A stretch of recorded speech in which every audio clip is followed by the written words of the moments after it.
안녕하세요. 바른 생각에서 세법을 강의하고 있는 오정화 회계사입니다. 우리 회계사 시험과 세무사 시험의 수험생들을 위해서 국세기본법의 내용 정리와 문제풀이 강의를 시작해 보도록 하겠습니다. 보통 우리 국세기본법의 파트는 회계사 시험에서는 대략 한 5, 6문제 정도 출제가 되고 있고요. 세무사 시험에서도 대략 4, 5문제가 출제가 되고 있다 보니까 뭐 많다면 많을 수 있고 적다면 적을 수 있는데 기본적으로 말문제 위주로 문제가 출제되고 있기 때문에 정확하게만 여러분들이 정리하신다라고 하게 되면 일단 기본적으로 점수를 득하기 굉장히 용이한 영역입니다. 다만 이제 해당 내용들이 민법 등과 좀 연결이 되다 보니까 법 체계에 대한 정확한 이해가 필요하고요. 그리고 이제 법문 중심으로 여러분들이 오답 지문들이 무엇인지를 정확하게 학습하시면서 앞으로 끌고 가셔야만 정답률을 높일 수 있습니다. 그래서 각 챕터별로 이론 정리들을 제가 간단하게 해드리면서 그 내용을 베이스로 관련될 수 있는 모든 문제들을 풀어보도록 할 거고요. 네, 기출문제와 응용문제가 같이 섞여 있는데 소위 말하면 지금 제가 강의를 시작하는 시점에는 이미 25년도 회계사 시험 1차가 끝난 시점이고요. 그래서 회계사 시험 1차에서 출제됐던 모든 기출문제까지를 같이 녹여서 강의를 좀 진행을 해보려고 합니다. 자, 일단 첫 번째 총칙 파트부터 시작하겠습니다. 총칙 파트도 앞단에서 지금 자주 빈출될 수 있는 주제라고 볼 수 있는데 이미 이번 회계사 시험 5문항 출제된 중에도 이 총칙 파트에 대한 문제가 한 문항이 출제가 됐으니까 전체 국기법 9개의 영역 중에서 지금 첫 번째 단원에서 한 문제 굉장히 중요한 영역이라고 볼 수 있겠죠. 자, 이제 구체적으로 내용을 좀 들어가서 보자면 일단 국기법에 해당하는 목적이 등장하는데 각 우리 개별 세법도 마찬가지고 국기 국징도 마찬가지고 처음에 시작하면서 이 법의 목적 등이 등장합니다. 오답 나오는 지문은 아니고요. 정답 지문인데 한번 보고 안 보고가 다르죠. 일단 간단하게 보시면 국세에 관한 기본적이고 공통적인 상황과 납세자의 권리 의무 및 구제에 관한 사항을 규정함으로써 국세에 해당하는 법률 관계를 명확하게 하고 과세를 공정하게 하며 국민의 납세 의무의 원활한 이행에 이바지한다라고 들어가 있죠. 우리 국기법의 경우는 법소부 등등의 개별 세법에서 공통적인 사항 등을 모두 다 한꺼번에 모아가지고 지금 국세기본법에서 공통적으로 규정을 하고 있고요. 나중에 이제 세무조사를 통해서 국세를 부과를 받거나 그 외에 뭐 상속세와 증여세, 국세를 부과받았던 내용들과 관련해서 억울한 게 있다라고 하게 되면 이제 불복 절차라고 하는 과정을 진행하게 될 텐데 그런 과정들을 어떻게 체계적으로 진행할 수 있는지를 전부 다 권리구제 절차와 관련해서 기술하고 있는 법이 바로 국기법이라고 보시면 됩니다. 자, 어쨌건 이렇게 국기법의 목적이 들어가 있는데 비교해서 간단하게 보자면 국징법, 부가가세법, 소득세법, 법인세 각각에 해당하는 목적들도 각각 법들에 있습니다. 그래서 같이 섞어가지고 문제를 낼 수도 있는데 일단 명식으로 국징법의 경우는 징수와 관련된 사항을 규정하고 있고요. 우리 부가가세법, 나머지 소득세법, 그리고 법인세법, 그리고 이제 나머지 상증세법에 해당하는 목적들은 크게 차이가 없이 대동소이하다고 볼 수 있기 때문에 여기서 오답 지문이 나오진 않습니다. 참고 목적 정도로 보시면 좋을 것 같고요. 자, 이제 구체적으로 앞서 얘기했던 것처럼 국기법은 크게 두 가지로 나뉩니다. 총칙법으로서의 성격과 권리구제 절차법으로서의 성격. 앞서 말씀드린 것처럼 우리 법소부 등등의 이러한 각각의 개별 세법에서 기본적이고 공통적인 사항들을 거기서 또 얘기하고 또 법인세에서 또 얘기하고 소득세 또 얘기하고 이렇게 하지 않고 다 끌어모아서 국기법에서 공통적으로 규정하고 있다. 자, 그런가 하면 국세에 관한 위법이라든지 부당한 처분이 발생했을 때 억울함을 지금부터 호소할 수 있는 쉽게 말하면 소송인데요. 우리가 행정소송으로 올라가기 전에 우리 국기법 내지는 감사원법 단계에서 기본적으로 불복 절차라고 하는 걸 진행할 수 있겠고 그러한 일정의 불복 절차를 규정하는 권리를 구제해주는 그런 절차법으로서의 성격도 같이 가지고 있다. 두 가지의 성격이 있다라고 하는 거 기본적으로 기억하시고요. 네, 이제 용어의 정의가 쭉 지금부터 나열되어 있는데 각각에 해당하는 것들이 시험에서 그래도 간혹 출제가 됩니다. 나오는 게 좀 정해져 있는 편이긴 한데 이제 국세다라고 하는 이 개념은요. 국가가 부과하는 조세로서 지방세 기본법에서 규정하는 지방세와는 이제 구분이 된다라고 볼 수 있겠죠. 그리고 더불어 관세도 국세라고 하는 범주와는 다른 영역을 따로 갖고 있습니다. 자, 그러다 보니까 관세를 포함하지 않는 일단 내국세의 범위 안에서 그 안에서 국세와 지방세로 나뉘다 보니까 결국 국세라고 하는 영역은 궁극적으로는 관세도 포함하지 않고 지방세도 포함하지 않는다. 이렇게 이해하시면 좋을 것 같고요. 자, 지방세는 지방세 기본법상에서 규정하는 세목이다라고 볼 수 있겠고 자, 이제 세법이라고 하는 이 개념이 일단은 중요합니다. 합니다. 얘도 오답 지문 나올 수 있는 영역이고요. 자, 우리가 세법이라고 하는 거는 크게 두 개로 나누어서 자, 일반 기본적인 개별 세법과 그런가 하면 이때 일반 세법이라고 하는 두 개로 나누어서요. 자, 개별 세법이라고 하는 건 소위 말하면 우리가 알고 있는 법인세, 소득세, 부가가치세, 법소부를 의미하는 거고요. 각각의 그 세법에서 국세의 종목과 그리고 세율들을 규정하고 있습니다. 그런가 하면 징수와 관련된 국세징수법, 그리고 조세특례 제한법, 혹은 이제 국세 조정에 관한 법률, 뭐 조세범 처벌법 등등에 해당하는 것들은 일반 세법이라고 해서 어쨌건 세법이라고 하는 영역 안에는 들어가 있지만 국기법과는 구분이 되는 거죠. 그래서 뒤에 이제 조항들이 나오게 되면 국기법 또는 세법에서 규정하고 있는 이렇게 표현하거든요. 그러니까 국기법과 세법은 별개의 영역이다.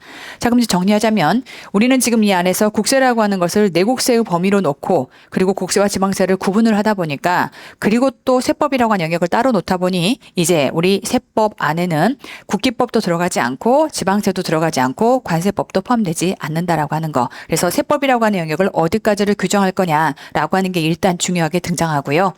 자, 그런가 하면 이제 가산세의 개념은 세법에서 규정하는 의무의 성실한 이행을 확보하기 위해서 세법에 따라 산출한 세액에다가 가산해서 징수하는 금액이다라고 볼 수 있겠고, 근데 이제 가산세와 관련해서는 이 부분의 내용들을 가끔 묻습니다. 가산세는 해당 세법이 정하는 국세의 세목에 해당한다라고 해서 가산세 자체를 따로 얘기하기보다는 예를 들면 소득세 본세가 100이에요. 근데 여기에 만약에 가산세가 10만큼 들러붙었다. 그럼 우리는 이제 소득세를 110이다라고 얘기를 합니다. 그래서 다시 요 내용을 베이스로 보시면 이러한 가산세는 세법이 정하는 국세, 이 소득세라고 하는 세목의 범위 안에 들어간다. 이렇게 이해할 수 있겠고. 자, 그런가 하면 이제 강제징수비의 개념을 좀 설명을 하자면 이제 강제징수비는 자, 우리 뒤에서 국징법이라고 하는 영역이 또 따로 있고요. 징수와 관련된 법. 그래서 국징법에서 이제 강제징수 절차에 들어가게 되면 그때 압류를 하거나 보관하거나 운반하는 그러한 실비가 발생하게 됩니다. 그래서 압류, 보관, 운반, 매각과 관련된 이러한 실제 비용 혹은 매각을 대행시키는 경우 예를 들면 한국자산관리공사 니네가 이런 것들 전문으로 하니까 과세관청에 가서 입찰시키고 경매 붙이고 이게 능숙하지 않겠죠. 그러니 그런 것들은 한국자산관리공사가 좀 맡아서 해다오라고 하게 되면 그때 이제 그런 수수료를 따로 줘야 될 거거든요. 그런 모든 전반적인 재비용을 강제징수비라고 얘기하고요. 그런 비용까지를 전부 다 포함해서 이렇게 정의하고 있다. 자, 그럼 이렇게 보시면 돼요. 강제징수비는 국세에 포함되지 않습니다. 그래서 강제징수비와 국세를 따로 언급하게 될 것이고 그래서 뒤에서 쭉 조항들이 국세 및 강제징수비라고 해서 각각 구분돼서 나올 거고요. 모든 조항은 항상 국세 및 강제징수비가 세트로 움직인다. 일단 이렇게 생각하시면 돼요. 그러니까 간단하게 혹시 국징법을 안 들은 분을 위해서 일단 기본적인 이 프로세스를 좀 잠깐 설명을 하자면 우리는 각각의 개별 세법마다 특히나 이제 신고 납부 세목의 경우라면 언제까지 신고를 하고 그리고 언제까지 납부를 해라라고 하는 것들이 규정이 되어 있습니다. 일반적으로는 신고기한하고 납부기한이 같이 움직여요. 그래서 법정 신고기한과 법정 납부기한은 일반적으로 일치한다라고 출발하시면 되겠고 자 이제 요 시점까지 신고 납부를 했어야 되는데 신고 납부를 안 합니다. 그럼 이제 소위 말하면 국가 입장에서 네 세금 얼마다라고 하는 것을 세무조사 등등의 과정을 통해서 지금부터 고지를 해주게 될 거고요. 1차적인 형태의 고지를 납부고지라고 얘기합니다. 그럼 납부고지서상에서 언제까지 납부해라라고 하는 납부기한이 존재할 것이고 납부고지서상의 납부기한까지 납부하지 않게 되면 이제 이전까지는 미납 단계였다가 이 이후 단계부터 체납 단계로 바뀌게 됩니다. 자 그러면 일단 납부고지를 한 방 보내고 원아웃. 그런가 하면 이제 독촉장을 보냅니다. 투아웃이에요. 그래서 독촉장상에서도 납부기한이 있을 텐데 이 납부기한까지도 지금 국세를 만약에 체납했다라고 하게 되면 이 다음 단계로 이제부터 강제적 징수 절차가 들어가게 되고요. 자, 이 단계에서 압류, 매각, 청산이라고 하는 압매청 묻어버린다는 뜻이에요. 그래서 압매청 이제 무서운 절차가 앞으로 진행이 되게 되죠.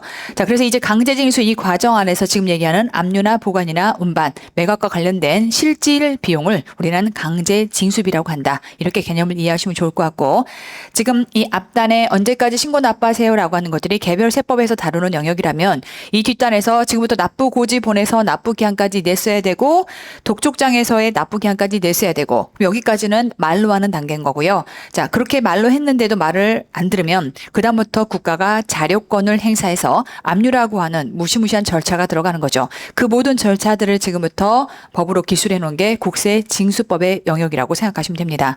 다시 한번 얘기하지만 우리는 국세와 강제징수비는 각각 별개입니다. 그래서 한 예로요. 소위 말하면 이렇게 법조문이 있다라고 했을 때 이 안에서 좀 더 확대해서 보자면 국세 및 강제징수비는, 그러니까 만약에 두 개가 포함관계라면 그냥 국세라고만 언급을 했을 텐데 포함관계가 아니기 때문에 얘를 구분해서 각각 얘기하고 있다. 이렇게 이해하시면 되겠고요. 자, 이제 공과금이다라고 하는 건 소위 말하면 이제 공과금은 국가가 공권력을 들여서 강제로 지금부터 징수하는 것들 중에서 지금부터 국세, 관세, 임시수입, 부가세, 지방세 빼고 나머지라고 생각하시면 돼요. 자, 소위 말하면 보시면 징수법에서 규정하는 강제징수의 예에 따라서 우리가 이제 강제로 들어가서 압류 때리고 뭐 때리고 쭉 해서 징수하는 그 예에 따라서 징수할 수 있는 그런 채권들 중에 국세, 관세, 임시수입, 부가세, 지방세와 또 거기에 관련된 항상 강제징수비라고 하는 거는 실비라고 생각하시면 돼요. 그것 빼고 나머지 국가가 공권력을 통해서 강제를 징수할 수 있는 거, 이걸 뭐라고 얘기한다? 공과금이라고 표현한다. 공과금 굉장히 넓은 범위죠. 그래서 뭐 여기에 오답이 나온 적은 없지만 어쨌건 이 강제징수비까지를 여기까지를 뺀 나머지를 공과금으로 본다. 이렇게 정의를 이해하시면 좋겠고, 자, 이제 시험에서 자주 나오는 파트는 지금부터 여기입니다. 납세 의무자와 납세자라고 하는 이 부분이 시험에서 굉장히 많이 등장하는 부분이기 때문에 정확하게 개념을 좀 정리해 두실 필요가 있는데, 자, 일단 납세 의무자다라고 하는 건 세법에 따라서 납세할 의무가 있는 자를 납세 의무자라고 얘기합니다. 자, 그랬더니 옆에 뭐라고 돼 있죠? 국세를 징수해서 납부할 의무는 제외다라고 했으니까 우리는 이 자를 뭐라고 얘기할 거냐면 징수납부 의무자다라고 얘기할 거고요. 징수납부 의무자를 뺀 나머지를 납세 의무자라고 얘기합니다. 자, 해당 사항을 좀 간단하게 좀 정리를 좀 해보자면, 자, 납세자와 납세 의무자의 범위를 좀 구분할 필요가 있는데, 자, 우리 일반적인 형태의 이러한 납세자라면 앞서 얘기했던 납세 의무자와 그리고 징수 납부 의무자 두 개를 합쳐서 납세자라고 표현합니다.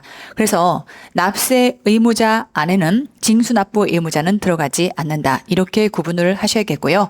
납세자는 징수 납부 의무자와 납세 의무자를 합쳐서 얘기한다.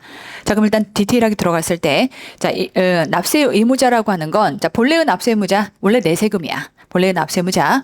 자, 그런데 이제 세법에서 규정하는 내용들 때문에 손잡고 같이 연대 납세 의무를 지기로 했어.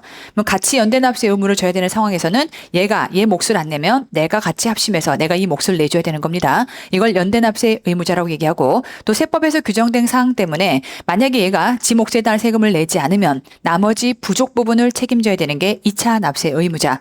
얘가 세금을 내지 않으면 나머지 부족분 내가 다 책임질게라고 보증선자가 납세 보증인. 자, 이 모두를 합쳐서 우리는 납세 의무자다라고 하는 영역 안에 들어가고요. 그런가 하면 지금 징수 납부 의무자는요, 결론부터 얘기하면 지세금은 아니에요. 지세금은 아닌데, 쉽게 말하면 원천징수 의무자다라고 해서 사장님이 근로자들한테 월급 줄 때, 그러면 그 월급이라고 하는 것은 근로자의 이러한 소득인데, 지금 개인소득인데 이렇게 지급할 때 일정 세금을 떼서 근로소득에 대한 것들을 떼서 미리 좀 선빵으로 납부해다오라는 게 쉽게 말하면 원천징수 제도입니다. 자, 그랬을 때 그 사장님에게 그런 의무를 부여한 거죠. 사장님의 소득도 아니고 사장님의 세금도 아니야. 하지만 사장님이 내도록 지금부터 세법에서 규정이 돼 있습니다. 그럼 그들을 뭐라고 표현하냐면 징수 납부 의무자라고 하고, 어쨌건 세법상 이렇게 납세를 해야 되는 자로 규정이 돼 있기 때문에 납세 의무자는 아니지만 징수 납부 의무자는 납세자의 범위 안에 들어간다. 자, 그래서 이 두 가지를 반드시 구분하실 필요가 있겠고, 부가세법상에서의 대리납부 의무자에 해당하는 경우도 국외에서 지금 용역을 제공받았다라고 했을 때, 일례로 제공받았다라고 했을 때, 자, 그러한 제공받은 용역에 대해서 미국에 있는 스미스가 와서 한국에 과세 용역을 제공하게 되면 그 부분에 대해서 부가세에 해당하는 납세 의무 등등이 생길 텐데, 그런 부분들을 당연히 스미스가 낼 리가 없죠. 그러니 용역을 제공받은 자가 이 부분에 대해서 소득 지급할 때 떼서 내다오라는 그런 제도도 어찌됐건 그렇게 징수해서 납부하게끔 세법상 의무가 주어져 있기 때문에 이들을 징수납부 의무자다라고 하는 거고요. 자, 일반 근로소득자다라고 하게 되면 사장님이 알아서 떼주는데, 이번에는 예를 들면 외국법인에 소속돼 있는 근로자야. 그럼 외국법인한테 네가 원천징수하세요. 말을 안 듣겠죠. 그럴 수 있기 때문에 외국법인에 근무하는 그러한 근로자들은 나도 차라리 통장에 월별로 꽂힌 금액 갖고 생활하고 싶어 라고 하게 되면 차라리 납세조합에 가입을 해서 마치 사장님이 매번 월별로 떼주는 것처럼 자기네들도 그렇게 세후 소득을 가지고 생활할 수 있게끔 매월별 개별로 원천징수가 이루어질 수 있게끔 납세조합에 가입을 하게 되고요. 그러한 납세조합원의 이러한 징수를 지금부터 해서 납부하는 자. 그럼 그자도 마찬가지로 지세금도 아니고 지소득도 아니야. 하지만 이렇게 징수, 납부하도록 의무가 부여져 있는 자라서 이 경우를 징수납부 의무자라고 한다. 우리 개별 세법에서 각각 배웠던 내용들을 여기다 이제 정리해 본 내용인 건데 어쨌든 국기법상에서는 일단 이 두 가지를 구분한다라고 하는 게 더 중요하겠죠. 그래서 이 부분은 시험에서 자주 오답 지문으로 나오니까 조심하시고 자, 의무를 포함이다라고 하는 게 오답이 되겠죠. 당연히 얘 빼고 납세 의무자라고 얘기한다. 자, 그러다 보니까 납세자는 다시 한번 얘기하지만 두 개로 구분이 되는 거죠. 납세 의무자와 그리고 세법에 따라 국세를 징수해서 납부해야 될 의무를 지는 자. 제가 아까 뭐라고 했죠? 징수 납부 의무자. 우린 이렇게 부를게요. 징수 납부 의무자. 자, 그래서 납세자와 징수납부 의무자 둘을 합쳐서 납세자라고 한다. 자, 이 영역이 딱 봐도 헷갈리게끔 들어간 내용이라서 굉장히 시험에서는 자주 출제가 되는 영역입니다. 자, 그럼 2차 납세 의무자다라고 하는 건 우리 뒤에 가서 국기법 네 번째 파트에 가게 되면 납세 의무의 확장을 들어갔을 때 우리가 학습하시게 될 텐데 자, 2차 납세 의무자는요. 본래 납세 의무자가 있고 2차 납세 의무자가 있습니다. 그럼 본래의 납세 의무자가 납세 의무를 이행을 다 해야 되는데 얘가 자력이 없어. 혹은 일정 부분만 지금 세금을 내고 나머지를 못 냈어. 그럼 그 부족 부분을 책임지는 것을 2차 납세 의무자라고 합니다. 세법상에서 이런 경우라면 2차 납세 의무자 네가 내야 돼라고 하는 것들이 규정이 되어 있고요. 자, 납세자가 납세 의무를 이행할 수 없는 경우에 자, 납세자를 가름해서 납세 의무를 지는 자다. 이렇게 개념 정도 이해하시면 되겠고 이 자체는 오답이 나오진 않고요.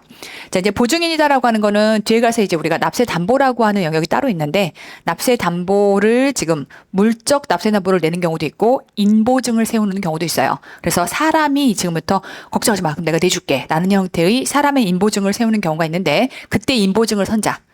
사람 보증을 선자. 이 자를 뭐라고 얘기한다? 보증인이라고 얘기를 한다. 그래서 이제 우리 납세 담보와 관련된 내용들은 국징법에서 연결돼서 학습을 하시기 때문에 뭐 세시생의 경우는 쭉 연결해서 보시겠지만 회계사 시험을 준비하시는 분들은 그 부분이 조금 납세 담보에 대한 개념이 안 잡힐 수는 있는데 어쨌건 납세를 내가 대신할게라고 하는 것들을 보증선자다라고 생각하시면 되겠고 자, 원천징수라고 하는 거는 세법에 따라서 원천징수 의무자가 지금부터 국세를 징수하는 것을 원천징수라고 하는데 우리 원천징수 개념은 아마 개별세법에서 전부 다 탑재가 됐을 겁니다. 그래서 이제 원천징수가 무엇인지는 제가 이 시점에 설명하지는 않을게요. 다만 이제 요건 생각을 해보셔야겠죠.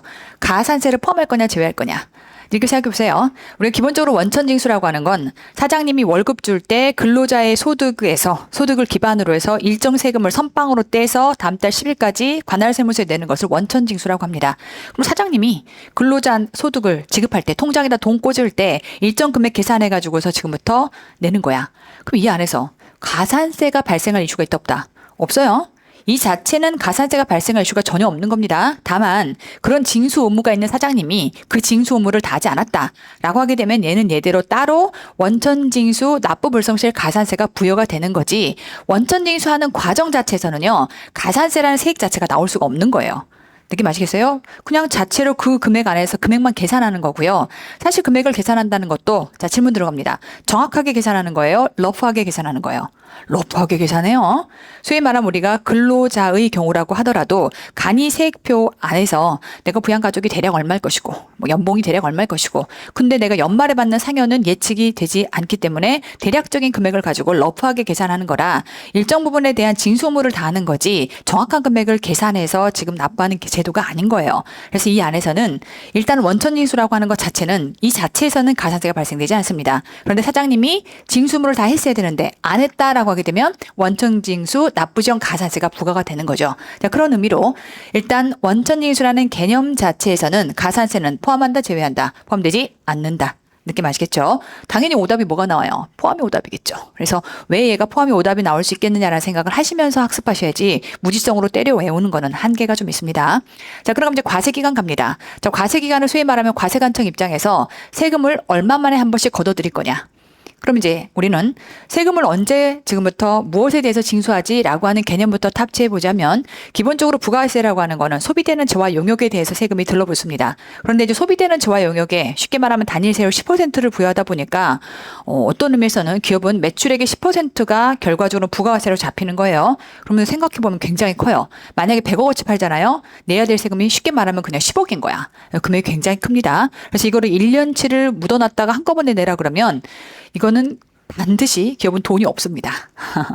돈 잘 버는 기업일수록 돈이 없어요. 투자가 항상 이어지다 보니까 야, 안 되겠다. 이거 반땅으로 끊자. 그래서 부가가세는 6개월에 한 번씩을 이렇게 세금 내는 단위로 과세 기간으로 정해놓은 거고요. 우리 일반적인 형태의 법인이나 개인은 소득에 대해서 세금이 부과가 됩니다. 그걸 법인세, 소득세 우리가 보통 이렇게 표현하는데 얘는 일단 기본적으로는 1년 사업해보면 그 내용을 기반으로 세금을 내다 보니까 기본적인 과세 기간이 1년을 단위로 움직인다라고 볼 수 있겠고 어때 그 기본 개념 자체는 과세 기간이라고 하는 건 세금을 내는 이 기간의 길이다라고 이해하시면 되겠죠. 뭐 오답 나오는 구간은 아니고요. 자, 이제 우리 과세 표준이다라고 하는 건 법소부 쭉 개별세법 학습해 보시면 항상 세율 때리기 전 단계를 뭐라고 표현하죠? 과세 표준이라고 얘기를 해요. 우리는 항상 산출세, 그럼 세금 얼마니라는 산출세액을 산정할 때는요. 과표에다가 세율 곱해서 산출세액이 나옵니다. 그래서 이제 과표라고 하는 건 지금부터 과세 대상이 되는 수량이나 가액을 의미하는데 일반적으로 법소부는 금액의 일정률 이렇게 가는데 어떤 경우에 있어서는 양의 일정률 등등이 부과가 될 수도 있어요. 뭐 주세라든지 이런 것들은 맥주 몇 시시당 얼마 이렇게 부과가 되다 보니까 종양세와 종가세라고 하는 두 가지의 방식이 있을 수 있겠다. 여러분들이 이제 보통 시험에서 보통 상대하는 대부분의 국제들은 종가세를 상대를 하죠. 그런데 어쨌건 종가세와 종량세 두 가지가 있을 수 있겠구나. 개념 정도만 이해하시면 좋을 것 같고요. 이제 과표 신고서 앞서 얘기했던 것처럼 과세 표준에다가 그 다음에 세율 곱해서 세금이 산출되거든요. 나의 과세 표준 이런 내용이야라고 해서 납부내지는 환급을 위해서 필요로 한 사항 등을 정한 신고서다. 이건 뭐 기본 개념 정도고. 자, 그런가 하면 내가 신고를 했는데 내가 덜 신고했어. 그럼 이제 어떤 문제가 있느냐? 물론 5년간 안 걸리면 무사하게 넘어갑니다. 그래서 이제 5년간 마음을 조마조마하면서 기다리는 방법도 있겠지만 어느 순간 걸리는 순간 지금부터 이제 가산세까지를 다 때려 맞아야 돼요. 특히나 이제 어차피 덜 신고한 부분에 대해서는 네가 덜 신고했어. 과소신고 가산세는 일단 무조건 때려 맞고 시작하는데 지금부터는 하루에 숨만 쉬어도 만분의 2.2라고 하는 지금부터 어마무시한 세금이 들러붙습니다. 연이자로 환산하면 8%가 넘거든요. 그래서 이제 은행에서 예를 들면 적금 박아놓고 예금 받는 것보다 이자 받는 것보다 훨씬 더 많은 가산세를 지금 부여받아야 되는 상황이기 때문에 야, 차라리 그러느니 다리 뻗고 자겠다라고 해서 나 세금 더 내야 돼라고 신고하는 것을 뭐라고 얘기한다? 수정신고라고 얘기한다. 수정신고에 해당하는 신고서가 있는 거고요. 이제 법정신고기한이라고 하는 건 각 개별 세법마다 언제까지 신고서를 내세요라고 규정되어 있는 내용인 거고 전자신고다라고 하는 거는 소위 말하면 자 이렇게 홈택스 들어가 보셨는지 모르겠지만 앞으로 우리가 이제 회계사와 세무사가 되겠다라고 여러분들 마음 먹으셨으면 이제 앞으로 여기를 들락날락 문턱이 닳도록 앞으로 들락날락 하시게 될 겁니다. 요즘같이 전자가 발달된 시대에 서류에다가 수기로 기재해서 뭔가를 신고하고 서류를 처리한다? 있을 수 없는 일이에요. 대부분이 다 전자로 이루어집니다. 거의 뭐 99% 전자로 이루어진다고 보시면 되겠고 자, 신고와 관련된 서류를 국세청장이 정해서 고시하는 정보통신망을 이용해서 신고하는 것이다 라고 보시면 되겠고요. 앞으로 이제 우리 모든 세법 규정 안에서 국세정보통신망이다라는 표현이 나오면 머릿속에서 홈택스를 떠올리시면 되겠다. 국세정보통신망을 통해서 신고하는 것을 전자신고라고 표현합니다. 자, 그런가 하면 세무공무원 이거는 정의 안 해도 여러분 아실 거고요. 세무조사가 무엇인지 느낌만으로도 오실 거고 특수관계에 대한 정의 이것만 좀 챙겨볼게요. 자, 본인과의 친족관계, 경제적 연관관계, 경영지배관계라고 하는 세 가지의 이러한 관계를 베이스로 국기법상에서 특수관계를 정의하고 있고요. 자, 기본적으로 모든 세법들은 이 특수관계에 해당하는 이 개념을 갖다 사용합니다. 여기에 조금 더 살을 붙여서 각각에 대한 특수관계 조항들을 좀 더 구체화시키고 있다라고 보시겠고 특히나 특수관계자와의 거래가 법인세법에 발달되어 있거든요. 그렇지만 일단 기본적으로는 이 개념을 베이스로 출발되어 있다 정도로만 이해하시면 되겠고 신고기한에 해당하는 것들을 간단하게 좀 정리를 좀 해보자면 우리 법인세법은요. 각 사무 종류에 속한 날의 말일로부터 3개월. 자, 무슨 얘기냐면 우리 소득세의 경우는 얄짤없이 사망이라는 이슈만 없다면 1월 1일부터 12월 30일로 정해져 있는데 우리 법인세에 해당하는 경우는 사업 연도라고 하는 것들을 각 법인마다 자기네가 정할 수 있어요. 3년도를 본인들이 정했다면 인정. 만약에 이제 정관이나 이런 규정이 있다면 그걸 그대로 받아주고 그게 아니라면 본인들이 정해서 신고할 수 있고 근데 정관에도 없고 신고도 안 했어. 오케이 그럼 너는 얄짤없이 1월 1일부터 12월 31일. 자, 그러다 보니까 어쨌건 법인 입장에서는요. 자기네가 선택이 가능해. 그러면 결국 모든 법인들의 사업연도는 기본적으로는 다를 수 있다는 거거든요. 물론 대한민국의 거의 8, 90%의 모든 법인이 12월 말이 사업연도 종료일입니다. 하지만 다를 수 있기 때문에 세법상에서의 규정은 그 사업연도 종료일에 속한 달의 말일로부터 이때 3개월이다라고 규정을 하고 있고 8, 90%가 12월 31일이라면 12월 31일로부터 지금 3개월이기 때문에 기본적으로 법인세 신고는 언제 끝난다? 3월 31일에 끝난다. 이렇게 이해하시면 되겠죠. 자, 그런가 하면 소득세에 해당하는 경우는 얘는요, 정해져 있죠. 우리 과세 기간이 1월 1일부터 12월 31일. 그럼 신고는 언제까지 하니? 5월 1일부터 5월 31일까지. 이렇게 정해져 있는 것이고, 자, 부가가세는 일반 과세자와 간이 과세자로 나뉘어서 일반 과세자는 과세 기간을 6개월로, 간이 과세자는 과세 기간을 1년으로 이렇게 규정이 되어 있는 상태에서 항상 부가세법은 이런 과세기간 끝나고 며칠? 25일로 전부 다 틀을 박아놨습니다. 그래서 예정신고 과세기간이 끝난 후에 25일, 간이과세에 해당하는 거는 과세기간 끝난 후 25일 이렇게 규정이 되어 있고요. 상속세에 해당하는 경우라면 상속세는 이제 상속 개시. 제가 옛날 공부할 때 상속 개시일이 뭐지 그랬거든요. 아버지 돌아가신 날에 상속 개시일이에요. 자, 개시일에 속한 달의 말일로부터 6개월이라고 규정이 되어 있으니까, 자, 그런가 하면 증여세에 해당하는 경우는 마찬가지로 증여받은 날에 속한 달의 말일로부터 3개월. 이제 보통 오답이 나올 때는 상속 개시일로부터 6개월 이런 식으로 해서 말일로부터라는 규정을 무시하고 오답들이 나오거든요. 그런데 우리 세법상에서는 안에 과세관청들이 이런 행정을 처리할 때 월말 기준으로 처리하고 싶지, 이거를 일일이 각 개인마다의 사정을 반영해서 예를 들면 아버지가 예를 들어서 1월 15일에 돌아가셨으면 여기서부터 6개월 각각을 카운팅해 센다? 불가능해요. 무슨 말인지 아시겠죠? 자, 그래서 월말 기준으로 끊어놨다 정도로 같이 비교해서 보시면 좋을 것 같고, 앞서 얘기했던 것처럼 세법상의 특수관계와 관련해서 아까 제가 특수관계가 국기법상에서 지금 열거되어 있는 건 친족관계, 그런가 하면 경제적 연관관계, 그런가 하면 지배종속관계라고 하는 것들로 규정을 했었는데, 좀 더 디테일하게 친족의 범위를 좀 구분해 보자면 사촌 이내에 해당하는 혈족, 그리고 삼촌 이내의 혈족, 그리고 배우자, 사실혼 관계 있는 자까지 포함 몇 번의 개정이 거듭되면서 이 내용들로 좀 정리가 된 상태인 겁니다. 자, 친생자로 다른 사람에게 친양자로 입양된 자, 그러니까 입양자도 포함하니? 그렇죠. 그리고 그 배우자와 직계 비속까지, 그리고 혼외 출생자, 생부, 생모에 해당하는 것까지를 다 포함한다. 뭐 대략 참고 개념 정도만 이해하시면 좋을 것 같고요. 자, 그런가 하면 다른 법률과의 관계를 한번 규정 넣어보도록 할게요. 다시 한번 얘기하지만 이제 세법, 국기법이 얘기하는 세법이다라고 하는 이 범위 안에는 국기법은 들어가지 않고 우리가 아까 얘기했던 일반적인 개별세법인 법소부, 그런가 하면 일반 세법 범위 안에 있는 국증이라든지 국조라든지 그다음에 조특법 이런 내용들이 들어가죠.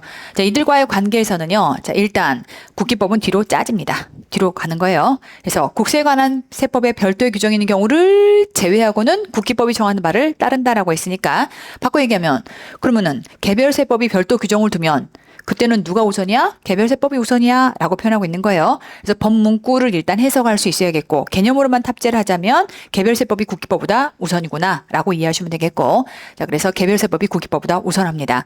자, 그런가 하면 관세법과의 관계는, 관세법은 쉽게 말하면 우리가 아까 내국세 밖에 있는 거죠. 그래서 이 관세법에 해당하는 것도 국기법에 우선합니다. 국기법은 다 뒤로 짜진다라고 이해하시면 되겠고, 자, 그런가 하면 다른 법률과의 관계에 있어서는요.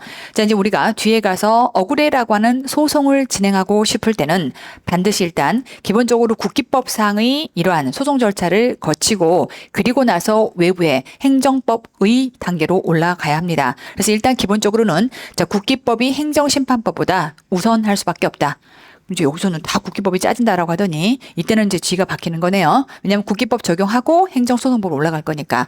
자, 그런가 하면 우리는 국기법상에서의 불복 절차의 트랙을 따라갈 것이냐, 아니면 감사원법상에서의 불복 절차를 따라갈 것이냐 선택하게끔 돼 있어요. 그러니까 국기법과 감사원법상의 불복 절차라고 하는 법 자체에서는 둘은요 동순위가 됩니다. 아시겠죠? 순위가 같다. 선택적 지위에 따라 볼 수 있겠죠. 자, 그래서 행정심판법보다는 국기법이 우선하는 거고요. 그런가 하면 이때 감사원법과 국기법은 동순위다라고 볼 수 있겠죠. 자, 불복 청구와 관련해서는 이렇게 규정이 될 수 있겠다라고 하는 거. 자, 제가 녹색으로 넣어놓은 건 개념상의 문제인 거고요. 시험에서는 법문이 그대로 나옵니다. 그래서 이제 법문의 원문은 기본서에 들어가 있는 것이고, 지금처럼 이렇게 요약으로 들어가 있는 부분들이 이제 그 법문의 원문들을 요약 형태로 집어넣은 거기 때문에 일단 개념을 먼저 탑재하고 법문에서 어떻게 얘기하고 있는지를 같이 맛을 보셔야 그래야 객관식 말 문제들을 풀어낼 수 있겠죠. 자, 그런가 하면 이제 기간과 기한에 해당하는 내용들을 지금부터 보실 텐데, 일단, 자, 기간과 기한에 해당하는 지금부터의 설명은 이 자체가 시험에 나오질 않습니다. 이 자체는 절대 시험에 나오지 않고, 얘를 베이스로 해서 앞으로 우리 개별세법에서의 많은 계산 문제를 푸는 데 있어서의 베이스가 된다라고 이해하시면 되겠고, 이 자체는 말문제가 출제되지는 않는다. 말문제 나오는 데는 정해져 있어요. 자, 다만 일단 개념을 좀 이해를 하자면, 자, 기간이라는 게 있고 기한이라는 게 있습니다. 자, 기간이라고 하는 건 언제부터 언제까지를 의미하는 것이고, 기한은 언제까지라고 하는 정해진 시점을 얘기하는 거죠. 자, 그 정도 개념 탑재하시고요. 자, 우리가 지금부터 기간을 계산한다라고 할 때는, 자, 국기법의 규정이 있으면 따라가고요. 없으면 모든 베이스가 뭐다? 민법이다. 국기법은 전부 다 베이스를 민법을 가지고 깔고 있다라고 이해하시면 되겠고, 자, 지금부터 이제 기산점이다라고 하는 것은 시작점을 의미합니다. 기산점은 시작점을 의미하는 거예요. 자, 그래서 일단, 자, 민법상에서 초일불산입, 말일산입의 원칙을 따지다 보니까 일단 국기법상에서도 초일불산입이라는 원칙을 베이스로 깔고 있다라고 보시면 되겠고, 자, 그게 무슨 얘기냐라고 하게 되면, 예를 들면 기준점이 1월 1일이에요. 기준점이 1월 1일이면 시작점은 어디냐면 시작점은 1월 2일부터 출발합니다. 아시겠죠? 1월 2일부터. 자, 이렇게 볼까요? 만약에 우리가 앞단에서 우리 법인세 신고 기한이 언제까지냐라고 했을 때 사업연도 종료일에 속한 달에 말일로부터 3개월이라고 표현했어요. 자, 그럼 말일은 예를 들면 12월 31일이 사업연도 종료일이라면 12월 31일로부터 3개월인 거죠. 자, 그런데 이때 사업연도 종료를 속한 달에 말일로부터 3개월이라고 했을 때 시작점은 뭐가 되는 것이다? 기준점은 12월 31일이 되는 것이고 시작점은 1월 1일이 되는 거예요. 느낌 아시겠어요? 1월 1일부터 시작해 3개월이 되는 거예요. 자, 그럼 이제 1월 1일부터 3개월이 돼버리면 이때 이제 우리가 띵뛰기를 해서 갈 때 1월 1일부터 시작해서 2월 1일, 3월 1일, 4월 1일. 근데 우리가 앞단에서 얘기했던 것처럼 초일 불산입, 말일 산입의 원칙을 적용을 하되 뒷단에 해당하는 것들은 지금 뒷날은 넣지 않고 앞으로 땡겨오거든요. 그러니까 4월 1일이 아닌 앞단으로 땡겨와서 뭐가 돼요? 3월 31일.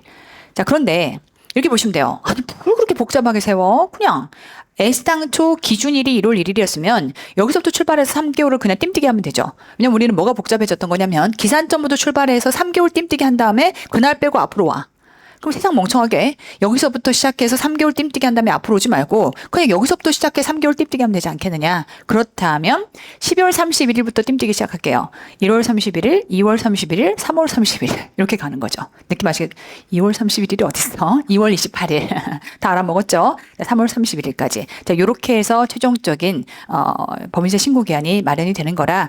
하지만 어쨌건 원칙상으로는 요렇게 해석이 되는 거라서 이 말을 그대로 해석하자면 기준점이 있고요. 기준점이 있고 기산일이라고 하는 건 시작점인 거거든요. 그럼 시작점에 해당하는 것들은 이렇게 다음날을 기준으로 해서 초일 불산입 원칙을 따르다 보니까 다음날을 기준으로 해서 이때부터 시작이 되는 것이다. 아시겠죠? 다만 이제 예외적으로 자, 만약에 기간이 0시부터 시작해요.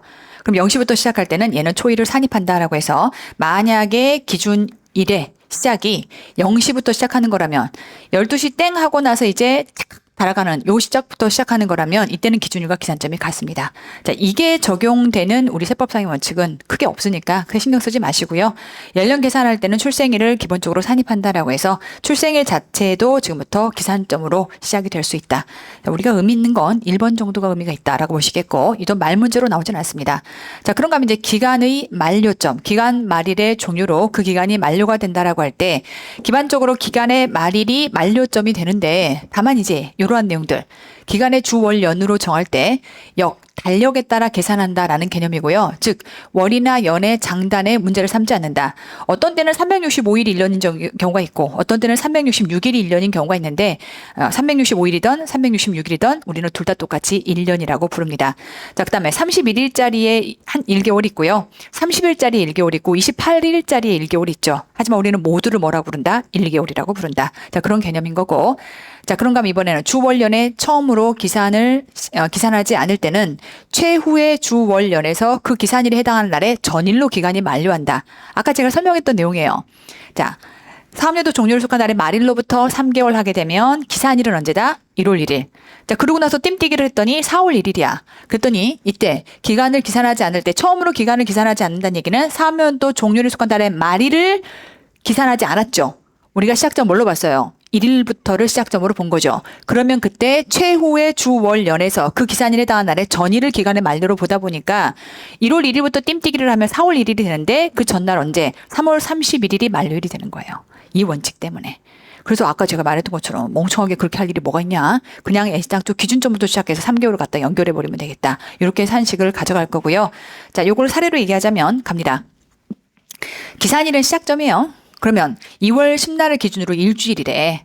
그럼 이제 얘가 2월 10날을 기준으로 일주일이면 이 기간부터 시작해서 7일 더하면 얼마가 돼요? 17일인데 전날이 돼야 되니까 16일이 되는 거죠.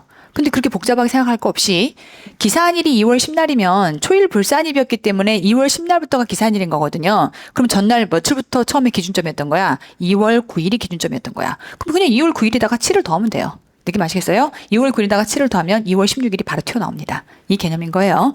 자, 그럼 한 달 가볼까요? 마찬가지로 기산일이 2월 10날이에요. 그럼 여기다 한 달을 더하면 3월 10날의 전날 얼마? 3월 9일이 되겠죠. 3월 9일인 건데 얘도 마찬가지로 기산일이 2월 10날이면 초일 불산일이라 2월 10날이었던 거라 애상초 기준점은 얼마였던 거예요? 2월 9일이 기준점이었던 거라 언제부터 몇 개월 하게 되면 그냥 그 언제부터에다가 그 몇 개월 갖다 붙이면 되는 거예요.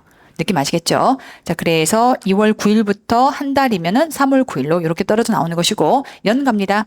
24년도 2월 10날이에요. 그럼 당연히 기산일이 이때였던 얘기는 기준점은 24년도 2월 9일이었을 겁니다. 자, 이때로부터 시작해서 1년이라면 25년도 2월 9일이 되는 거죠. 구조 아시겠죠? 그래서 기산일부터 출발해서 얘를 더해서 전날로 땡겨온다라는 개념을 이렇게 설명하고 있는데 우리는 얘를 활용하자면 굳이 이제 민법상의 원칙에 맞춰서 초일 불산일 그다음에 말일에서는 해당하는 그 말일로부터 출발해서 역으로 하루 땡겨와 라는 건 법 원칙이고 우리가 적용할 때는 어떻게?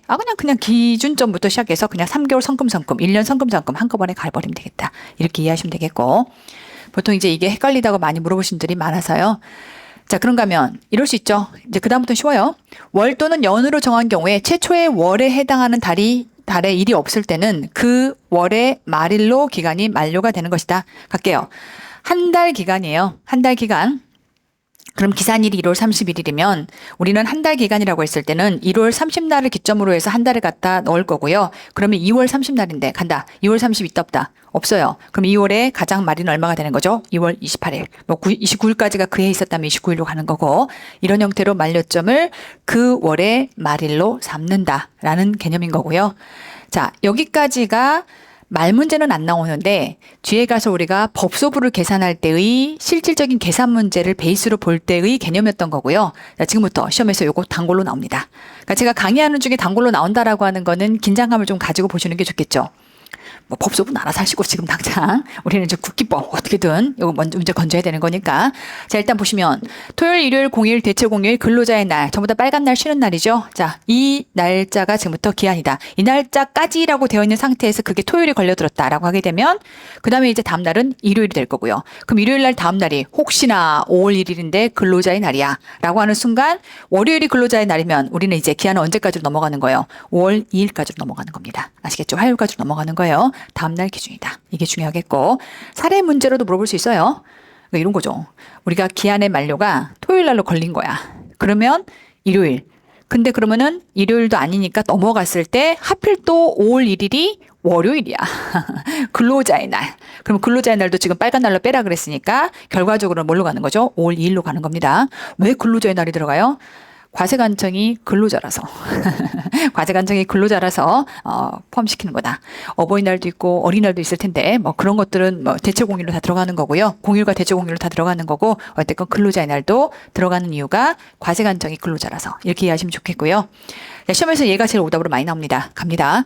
기간 만료일에 국세정보통신망의 가동이 정지돼서 전자신고나 전자납부를 할 수가 없다. 전산이 마비됐어요. 자, 그럼 지금부터 열심히 전산을 고쳐야 됩니다. 전산을 딱 고쳤더니 고친 시간이 몇 시냐라고 봤더니 5시 59분. 6시에 퇴근해야 되거든요. 지금 5시 59분. 그럼 어쩌란 말이냐. 이런 문제가 생길 수 있어요. 그래서 다음 날로 갈 거냐, 장애가 복구된 날로 갈 거냐라고 했을 때 다 고친 시간이 5시 59분이 돼버리면 결국은 내가 워킹아워 안에서 얘를 신고할 수 있는 시간이 굉장히 촉박해지는 거죠. 얘도 뭘로 가는 거다? 다음 날.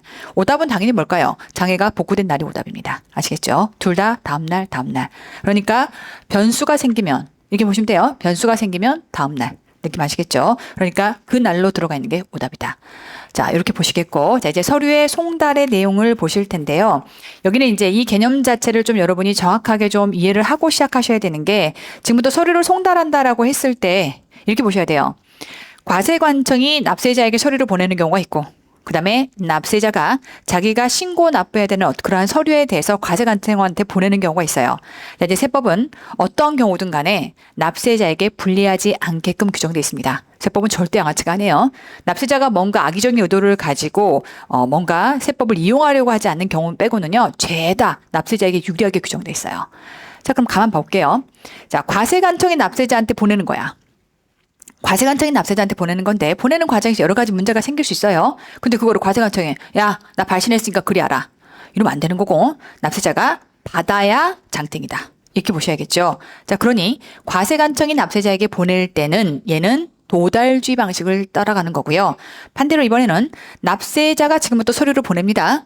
그런데 이제 보내는 과정 안에 여러 가지 문제가 또 발생할 수 있어요. 우체국에서 사고가 났다든가 여러 가지 문제가 발생할 수 있는데 그런 문제는 발송을 하고 나서의 내용들은 이거는 납세자가 컨트롤할 수 있는 문제가 아닌 겁니다. 그렇기 때문에 일단 납세자가 보낼 때는 발신주의, 보냈으면 장땡이다. 이렇게 달리 움직이는 거예요.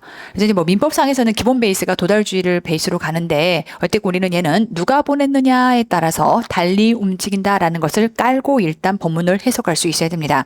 자, 출발해 보도록 할게요. 자, 지금부터 누가 보내는 거죠? 과세관청이 납부 고지서를 납세 의무자에게 이렇게 보냅니다. 그러면 이 경우는 과세관청이 보낸다라고 했을 때는 뭘로 가는 거다? 받아야 맛이다. 도달주의다라고 이렇게 표현하는 거고요. 자, 그럼 이번엔 반대로 납세 의무자가 지금부터 신고서를 과세관청한테 보냅니다. 그러면 납세자 입장에서 유리하려면 보냈으니까 장땡이야 라고 말할 수 있어야 되는 거네. 그러니까 이 경우라면 도달주의로 가는 것이 아니라 얘는 뭘로 가는 것이다? 발신주의로 가는 것이다. 아시겠죠? 다만 이제 세법상에서는요. 과세관청이 보낼 때는 도달주의라는 명문화된 표현을 사용합니다. 하지만 납세자가 보낼 때는 발신주의라고 표현하지 않아요. 우리끼리 개념으로 도달주의, 발신주의 이렇게 따지는 거지 발신주의라고 표현하지는 않아. 개념은 두 개로 나뉘고 발신주의 대신에 뭐라고 쓸 거냐면 우편 도장 찍힌 날이라고 얘기를 해요. 우편 도장이 찍혔으면 이제 발신한 거니까. 느낌 아시겠죠? 자, 그 베이스를 가지고 세법은 규정이 들어가 있다라고 보시면 되겠고 어쨌건 모두가 납세자 중심이다. 자, 이제 하나하나 한번 정리를 좀 해보도록 할게요. 일단 보시면 우편으로 과표신고서를 제출했다. 자, 누가 누구한테 보내는 거죠? 우편으로 신고서를 제출했다라고 하는 건 납세자가 과세관청한테 보내는 겁니다. 그럼 이때는 뭘로 움직인다? 발신주의. 느낌 아시겠죠? 다만 얘를 발신주의라고 법문이 규정되어 있진 않아요. 개념 자체는 발신주의인데 자, 이제 가볼게요. 예를 들면 법인세를 신고해야 돼서 3월 30일까지 신고 기한이라고 했을 때 지금부터 이렇게 신고서를 발신합니다.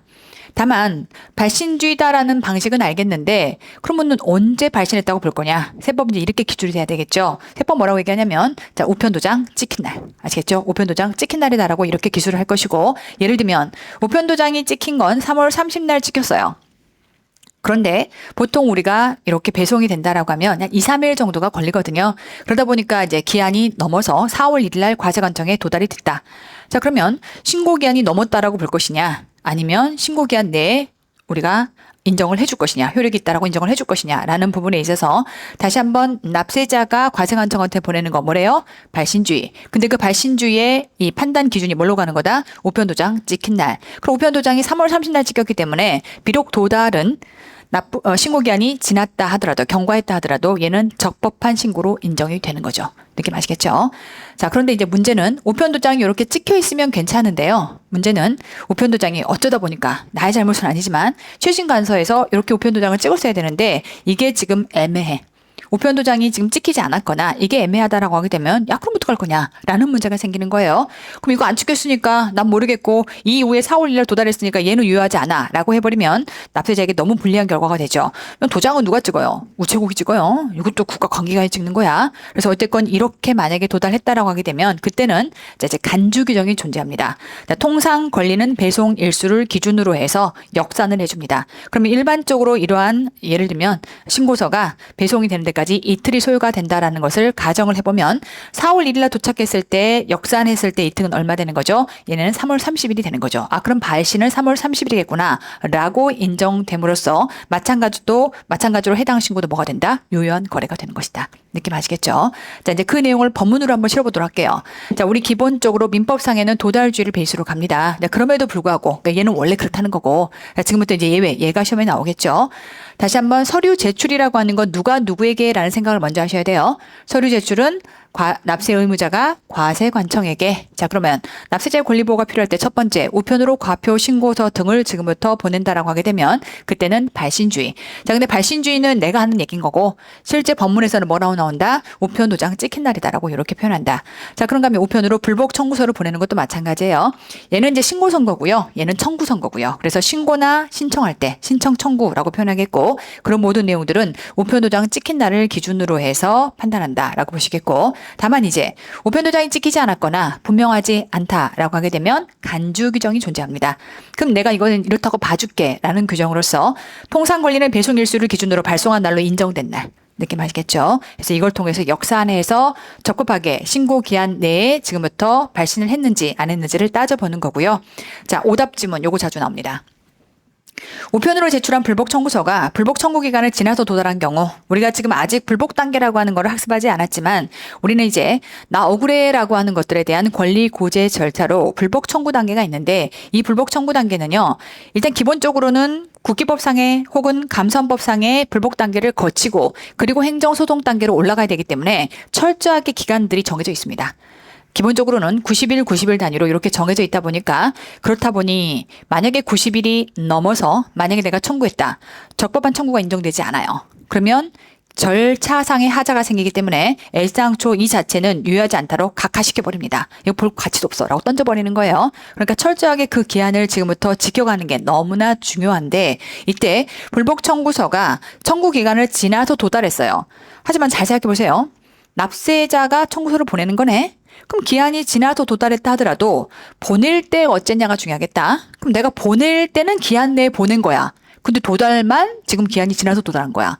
그럼 내 잘못은 아닌 거네. 자, 그래서 갑니다. 그 기간 만료일에 적법한 청구를 한 것으로 보겠다. 느낌 아시겠죠? 애당초 내가 기한 내에 보내기는 했고 도달이 늦었다면 그 기한 내에 지금부터 도달한 것으로 인정을 해주겠다라고 해서 적법한 청구를 한 것으로 인정을 해준다. 자, 이렇게 해서 도달일에 청구한 것으로 본다라고 하는 순간 망하는 거예요. 예를 들면 3월 31일까지 도달했어야 돼. 아까의 상황과 똑같이. 근데 4월 1일 날 적법한 청구를 한 것으로 본다?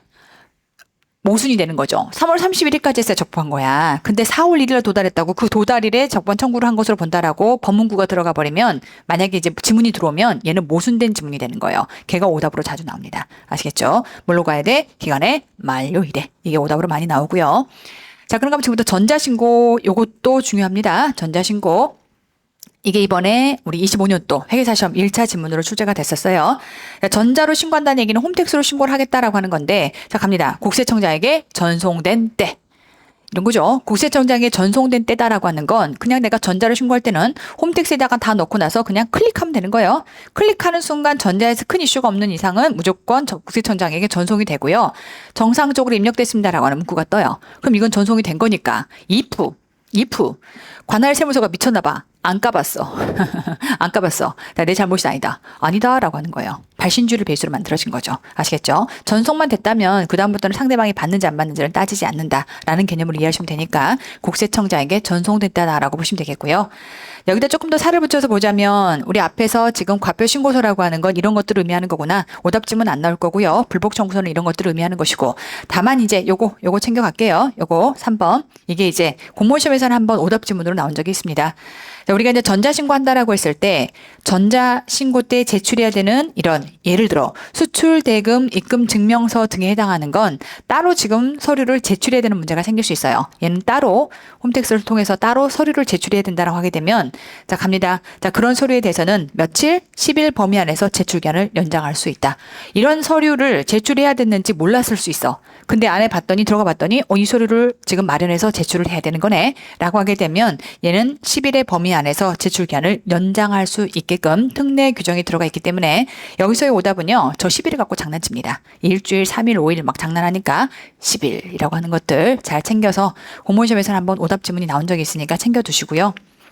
낼 게 없다면 저런 걸 오답 지문으로 만듭니다. 그렇지만 뭐 저런 걸 내다니라고 욕한다 하더라도 내 인생이 구제가 안 되니까 어쨌건 나는 살아남아야 되는 것이고 자, 이제 마저 연결해 보도록 할게요. 자 이제 기한 연장과 관련해서 우리 기한 연장에 대한 내용들을 한번 정리해 보도록 할게요. 자, 우리가 이제 기한 연장이다라고 하는 건 신고 신청 기한에 해당하는 연장이 있고요. 그런가 하면 납부 기한의 연장이 있습니다. 과거에 세법이 개정되기 전에는요, 두 개가 다 국기법 안에 들어가 있던 규정이에요. 자, 근데 세법이 개정이 되면서 신고 신청 기한에 해당하는 연장은 국세기본법에서 관장을 하고 납부 기한의 연장에 해당하는 것들은 국세징수법으로 따로 쪼개졌습니다. 다만 이제 어떤 경우에 이렇게 신고 신청 내지는 납부 기한을 연장할 수 있겠느냐라고 하는 사유가 중요한데요. 자, 기본적으로 국기법상에서의 사유는 8가지가 있습니다. 근데 국징도요, 문구가 살짝쿵 다른 게 있어요. 살짝쿵 다르지만 어쨌건 테마에서는 똑같아요. 똑같이 8가지가 존재합니다. 다만 여기다가 국징은 하나 더 들어가요. 사업의 현저한 손실. 자, 그렇게 해서 국기와 국징에서 각각 쉽게 말하면 내가 법인세를 신고해야 돼. 그러면은 신고는 신고고 납부는 납부예요. 물론 신고 안 하면 납부는 못 하죠. 신고가 돼야 납부가 돼. 근데 이럴 수는 있어요. 신고는 했는데 납부는 안 했을 수 있어요. 왜냐면 신고는 안 하면 신고 나름의 가산세를 때려 맞고 납부는 안 하면 하루에 숨만 쉬어도 마무리 일정비가 들러붙다 보니까 제가 이제 강의 때 가끔 언급하지만 제가 너무 바빠가지고 정말 너무너무 바쁘다 보니 강의를 하다 보면 이제 사무실을 못 챙길 때가 좀 가끔 있죠. 그럼 이제 사무실에서는 예를 들어 저는 이제 보통 고소득 자영업자를 위한 세무 컨설팅이라는 테마를 가지고 처음에 개업해서 나오다 보니까 6월 달이 바빠요. 6월 달 성실 신고 사업자가 제 대다수의 고객이거든요. 그럼 저도 이제 성실 신고 사업자고 내 고객도 성실 신고 사업자고 그럼 엄청나게 많은 양을 6월 달에 소화를 해야 되는 상황이 돼요. 그럼 막 실장님이랑 우리 이 사무실이 죽어나는 거죠. 그래서 내게 제일 나중에 해. 내 걸 제일 나중에 하다 보니까 거의 이제 마지막 끝물 6월 30날 숨이 꼴딱꼴딱 넘어갈 때 내 걸 거의 하고 있는 거예요. 그다음에 내 거는 이제 정 안 되면 일단 새 걸 왕창 내버리고 나중에 다시 환급받는 방법도 있을 수 있으니까 내가 자금 순환이 문제인 거지. 그렇게 되면 어쨌건 가산세는 안 때려 맞는 거라 세금 많이 넣었을 때는 안 때려 맞아요. 다 돌려받을 수 있는 겁니다. 대신 이제 일정 부분 자금이 묶이는 것뿐인 거죠. 실장님 막 정신없이 하다 보면 저한테 이제 밤 늦게 회사님 신고서 다 마련했어요. 이런 문제가 생겨요. 그럼 이제 내가 이체를 해야 되는데 재수없게 느끼면 어쩔 수 없지만 하루에 이체가 불가능한 상황이 어떤 날 생겼어요. 근데 은행 가서 좀 자금을 더 뚫어놔서 내가 일일 이체 한도를 늘려놨어야 되는데 세금이 옹창지게 나오다 보니까 일일 이체 한도를 넘어가 버린 거예요. 오늘 다 이체가 안 되네. 뭐 이런 문제가 생기는 거예요. 그래서 갑자기 하늘이 노래지더라고요. 근데 또 생각을 해보니까 뭐 그렇게 놀랄 게 있나? 하루 오늘 하고 나머지 잔액 부족 부분에 대해서는 오늘 이체 한도까지 이체를 하고 만약에 안 되는 부분들을 내일 이체하면 나는 뭐만 두드려 맞으면 되죠? 만분의 2.1 뚫어 맞으면 돼요. 하루 일수 기준으로 맞으면 되는 거니까 큰 금액은 아니더라고요. 근데 정말 저희 실장님이 하얗게 질려가지고 막 얘기를 하시길래 실장님 내가 방금 싹 계산해봤더니 그래봤자 몇십만 원이야. 괜찮아. 내가 물게. 걱정하지 마. 그냥 일단 신고부터 합시다. 그래서 일단 신고하고 납부는 채 다 못한 채로 왜 이체 한도를 넘어갔어.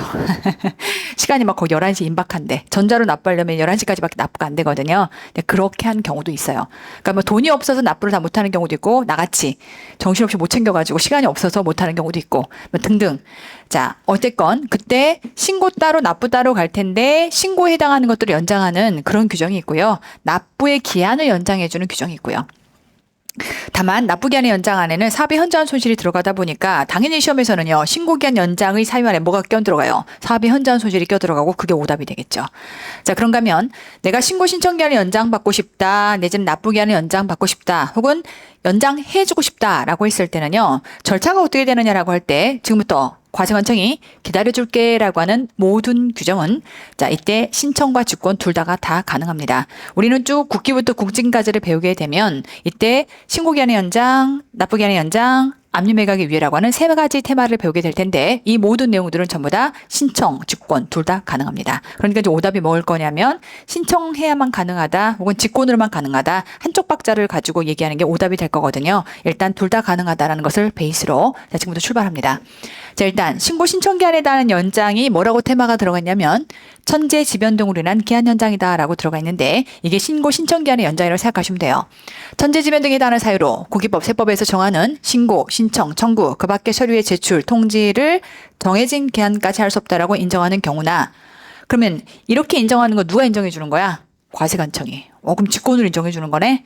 그런가 하면 납세자가 스스로 나 지금요 상중이거든요. 지금 이거 할 경황이 없어요. 라는 것들을 신청한 경우나 되죠? 그러니까 이 문장 안에도 이미 직권도 되고 신청도 되겠구나라는 의미를 품고 있다. 아시겠죠? 자, 이런 경우 관할 세무서장은 그 기한을 연장할 수가 있겠다라고 돼 있고요. 앞서 얘기했던 것처럼 납세담보라든지 납부기한의 연장 신청 등등은 전부 다 국징법으로 이관돼서 넘어간 상태입니다.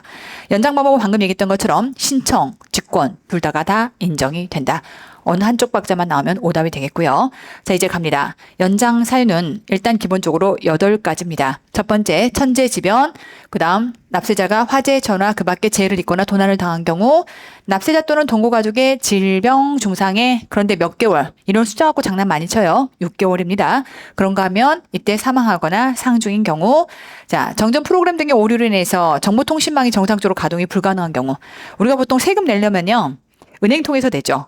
은행 찾아가서 내기보다는 전자로 많이 쏴가지고 세금을 이체 방식을 할 텐데, 원래는 이제 우리가 한국은행에다 넣어야 되지만 한국은행에서의 한국은행 국고예요. 국고의 이런 수납을 대리하는 여러 은행들이 있는 거죠. 쉽게 말하면 신한은행, 은행, 우리은행 이런 은행에다 넣으면 그 돈들이 빨리 올라가서 한국은행으로 빨리 올라가는 겁니다.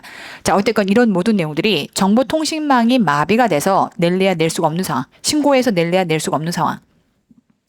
마찬가지로 이번에는 금융회사 또는 채신관서의 휴무라든지 그 밖에 부득이한 사유로 정상적인 세금 납부가 곤란하다라고 국세청장이 인정하는 경우, 자, 그런가 하면 권한 있는 기관에 장부나 서류가 압수 영치된 경우 뭐라고 생각하시면 되냐면, 내가 지금 세금 신고를 하려면 안에 있는 결산 자료들이 다 있어야 되는데 이게 법원에 검찰에 다 끌려갔어. 검찰 조사를 받다 보니까 모든 자료가 다 끌려간 거예요. 신고를 할래 할 수가 없는 상황인 거네?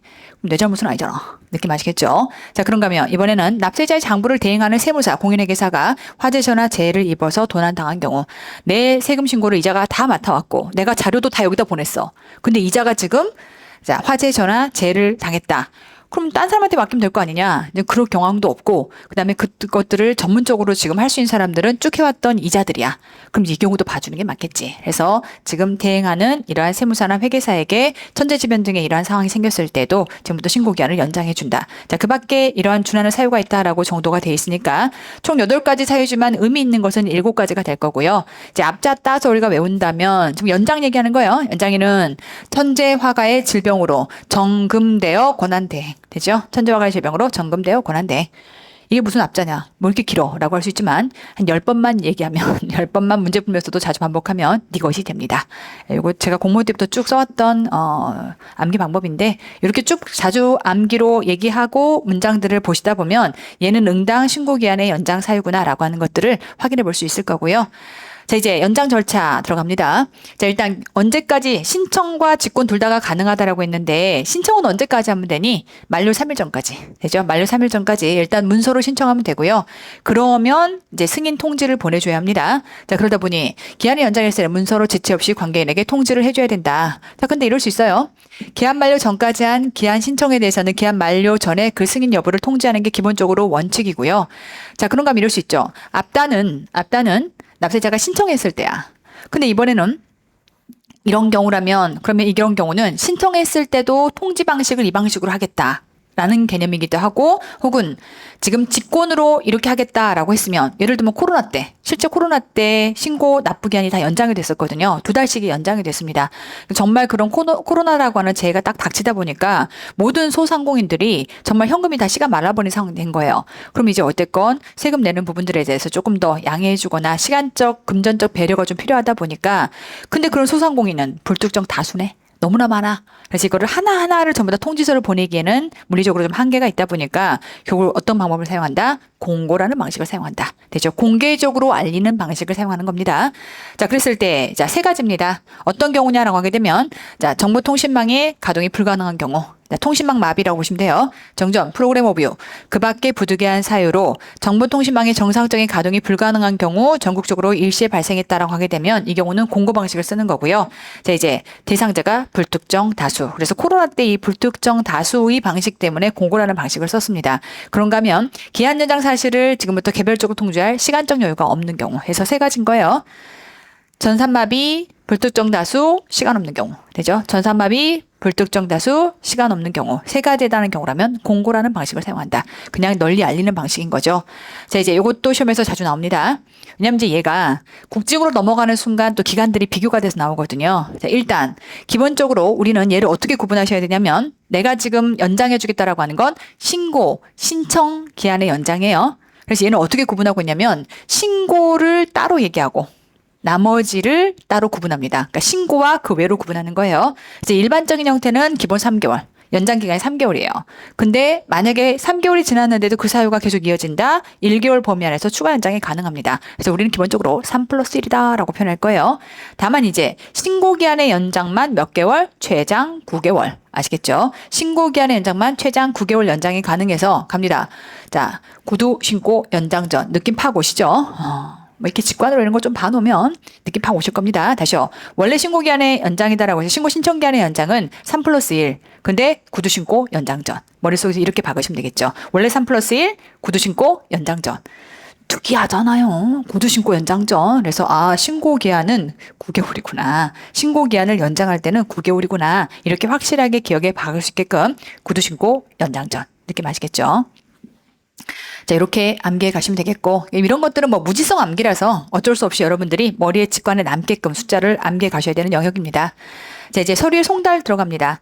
자, 지금까지 방금 얘기했던 모든 내용들은 납세 의무자가 과세관청한테 지금 서류를 보내는 내용이었고, 자, 이제 서류의 송달이다라고 하게 되면, 자, 지금부터 서류의 송달이라고 하게 되면 과세관청이 납세자에게 보내는 거예요. 그럼 들어가기 앞서서 과세관청이 납세자한테 보낸다라고 할 때는 방식이 뭐가 된다? 도달주의가 되는 거죠. 받아야 장땡이다 에서부터 출발할 겁니다. 자, 이제 국세에 대한 행정처분의 내용이나 이와 관련된 사항을 당사자, 이해관계자에게 문서로 알리는 절차를 서류의 송달이라고 하고요. 자, 갑니다. 이때 납부 고지서 등을 지금부터 이렇게 납세 의무자에게 보내는 거니까 원칙은 도달주의를 사용한다. 자, 누구에게 보내는 거냐면 일단 명인. 그래서 서류의 수신으로 기댄 자를 명인이라고 표현하고요. 원칙은 명인에게 받아야 될 장소에서 명인에게 보내는 것을 지금부터 원칙으로 삼습니다. 다만 예외적으로 그러면 오정아한테 보내는 서류라고 해서 오정아 아니면 안 되는 거냐라고 했을 때 오정아 집에 갔더니 다른 성인이 있어. 다른 사람들이 있어. 그러면 이때 뭐 정말 뭐 5살짜리 애가 혼자 있더라. 얘는 좀 불가능하고요. 얘는 의사소통도 안 될 수도 있으니까. 근데 그 외에 나머지의 경우라면 딴 사람한테도 줄 수 있는 거 아니야? 네, 그 규정들이 앞으로 들어오는 거죠. 자, 원칙은 명의이지만 지금부터 다른 사람들 충분히 수령이 가능한 자들을 쉽게 말하면 우리는 보충 수령인이라고 얘기를 합니다. 자, 보충 수령인에게 송달이 가능한 거예요. 자, 갑니다. 교부 송달은 직접 갖다 준다는 얘기예요. 글쎄요, 제가 이제 뭐 저도 세금을 꽤 오랫동안 내왔는데 한 번도 직접 받아본 적은 없어요. 근데 이제 있다면 if 방식 자체는 유효하니까 교부 송달 또는 등기 우편 송달 되죠. 이런 경우에는 명의를 만나지 못했을 때는 자, 그 사용인 직원 얘기하는 거예요. 그 밖에 종업원 또는 동거인으로서 사리 판별할 수 있는 사람을 보통 뭐라고 얘기한다? 보충 수령인이라고 하고 그들이 서류를 받을 수 있는 거예요. 그들에게 서류를 송달할 수 있겠다. 되죠? 그러니까 원칙은 명의이지만 보충 수령인에게 송달할 수 있구나. 시험에서는 이 문구가 나올 겁니다. 이렇게 이해하시면 되겠고 자, 이제 오답 지문은 얘입니다. 얘가 제일 자주 나와요. 갖다 주려고 그랬더니 명의인이든 보충 수령인이든 그러니까 누구든 간에 나 안 받을래요. 세법을 아는 거야. 도달주의가 중요하다는 거. 나 안 받았으니까 난 몰라요. 봐요. 나쁘고지 한 방, 독촉 한 방. 투아웃 당해 압류 들어가요. 압류를 절대 당하기 싫은 거야. 그럼 뭐 하면 돼요? 고지서를 안 받으면 되죠. 고지를 안 받았다라는 것과 못 받았다라는 건 어폐가 좀 있긴 한데 못 받으면 되는 거야. 그래서 안 받을래요라고 쌩땡깡을 부리는 거야. 자, 그런 경우는 세법에서 그런 일이 있었겠지. 그래서 세법이 안 되겠다. 우리를 보호해야겠다라고 해서 어떤 규정을 만들어 버렸냐면 놓고 온 것만으로 효력이 발휘해. 놓고 오는 것을 뭐라고 표현하면 유치송달이라고 표현합니다. 놓고 온 것만으로도 효력이 인정되게끔 법문을 만든 거예요. 자, 갑니다. 서류를 송달받아야 될 자. 원칙적으로 송달받아야 될 자가 누구예요? 명인이죠. 그러니까 원래 받아야 될 놈 또는 보충 수령인이 간다. 정당한 사유 없이. 이런 것들은 나중에 가서 싸우겠죠. 불복 들어가면 내가 이래서 지금 못 받은 거지. 억지로 안 받은 건 아니고요. 이런 것들을 싸우겠죠. 근데 어쨌건 문구 상황으로는 정당한 사유 없이 수령을 거부했다면 송달할 장소에 서류를 두고 오는 뭐가 가능하다? 유치 송달이 가능하다. 되죠? 유치다라고 하는 이 표현 자체가 남길류 둘치다라고 해서 남겨두고 온 것만으로도 결국 이러한 도달주의를 만족시킬 수 있다라고 하는 거예요. 놓고만 왔는데도 가능하다. 그래서 이 문구가 시험에서 오답으로 자주 나오니까 잘 정리해 두시고. 자, 그런가 하면 이제 그런데도 불구하고 특례 규정으로 지금부터 이런 경우는 이렇게, 이런 경우는 이렇게 각각을 정해놨어요. 당연히 시험에서는 이런 특례가 출제가 되죠. 원칙은 너무 쉽잖아. 특례가 딱 봐도 틀릴만한 거니까 얘가 나옵니다. 출발합니다. 일단 연대납세 의무자라면 연대납세 의무자는요. 원래 각각 납부해야 될 세액이 있는데 지금 국기법에서 자, 이런 경우는 연대납부 책임을 지세요라고 했을 때는요. 자, 손잡고 한 놈이 못 내잖아요. 나머지 놈들이 그 몫가지를 다 내야 돼. 이게 연대납부다라고 생각하시면 돼요. 자, 그렇지만 연대납부도요. 세금을 내야 되는 문제 빼고 나머지 서류 송달이 있을 수 있거든요. 그러니까 지금 서류의 송달 자체가 결과적으로 나중에 이걸 안 냈을 때 국가가 압류까지 연결돼서 자료권을 행사하는 형태의 서류 송달은 고지, 독촉의 서류 송달이에요. 근데 그 외의 나머지 뭐 언제까지 신고 납부하셔야 돼요 라는 것들에 그냥 안내 고지 등등이라고 하는 거는 당장 금전적인 형태의 내용과 연결되지 않는 형태의 서류가 있을 수 있겠죠. 두 개로 나눠야 됩니다. 일반적인 형태는 뭐 돈은 어차피 연결되는 것도 아닌데 그냥 신고 고지에 대해서 안내만 하는 건데 그런 거 누구한테 보내는 거다? 대표자. 아시겠죠? 자, 대표자한테 이렇게 보내시면 돼요. 대표자가 명인이 되는 겁니다. 자, 근데 만약에 대표자가 없다면 이때는 국세를 징수하기 유리한 자. 이렇게 규정돼 있어요. 이건 별 문제가 안 되는데 이제 문제는 얘죠. 고지선방, 독촉자 한방. 얘는 지금부터 압류로 가기 위한 선행 절차들입니다. 그 정상적으로 납부고지 한 방, 독촉 한 방을 잘 날렸다면 그 다음부터는 국가가 자료권을 행사해서 압류라는 단계로 들어갈 수가 있는 상황이 되는 거죠. 요건을 만족을 시켜야 돼. 단계가. 그러다 보니까 자, 이럴 수 있어요. 갑자기 이런 것들도 대표자한테만 보냈다면 나머지는 연대납부 책임을 져야 되기 때문에 이자들의 내용에도 다 지금 압류가 들어갈 거거든요. 그러면 차라리 나한테 보내지. 그럼 내가 연대납부 책임을 내가 다 지고 나중에 구상권이라도 행사하면 되는 건데 나한테 보내지. 라는 문제가 생길 수 있어요. 그러다 보니까 독촉장에 해당하는 것들 어떻게 한다? 각각 이렇게 송부한다. 갑니다. 연대납세 의무자에게 서류를 송달할 때는 그 대표자가 없다면 아까 얘기했던 것처럼 국세를 징수하기 유리한 자를 명인으로 봅니다. 다만 납부, 고지, 독촉 왜? 이 다음 단계가 뭘로 이어지니까? 안매청으로 이어지니까. 아시겠죠? 이런 경우라면 연대납세 의무자 모두 에게 각각 송달한다. 되죠? 이게 굉장히 오답으로 정말 곰탕처럼 우려먹는 오답이라고 생각하시면 되니까 잘 챙겨두시고. 자, 그럼 상속재산 관리인이 있다. 왜냐면 상속이라고 하는 거는 여러분들이 상속세를 학습해 보시면 받아가는 놈들이 얼마나 받아갔느냐에 따라 세금을 부과가 되는 게 아니라 아버지가 돌아가시면 아버지 재산 자체에 대해 세금이 산출이 됩니다. 그래서 그렇게 산출되고 나서 이제 각각의 상속인들이 얼마씩 받아갔느냐라고 하는 거를 그 다음 이슈의 문제다 보니까 어쨌건 상속재산 자체에 대해서 따로 이런 것들을 각각 상속재산 이 전체에 대한 세금을 지금부터 납부하고 이런 것들에 대한 후에 또 세무조사도 계속 받아야 되거든요. 그런 것들을 관리할 상속재산 관리인을 따로 뒀을 수도 있어. 그럼 당연히 나 지금 상중에 경황도 없는데 여기다가 각각 이러한 상속인한테 할 필요 없이 누구한테 보내면 돼요? 상속재산 관리인에게 지금부터 처리하면 되겠죠. 그래서 상속재산 관리인이 따로 이렇게 있다면 이때는 상속재산 관리인에게 보내면 되는 거라 갑니다. 상속재산 관리인의 주소, 영업소에 서류를 송달한다 라고 하는 규정도 챙겨두시고 이번엔 납세관리인.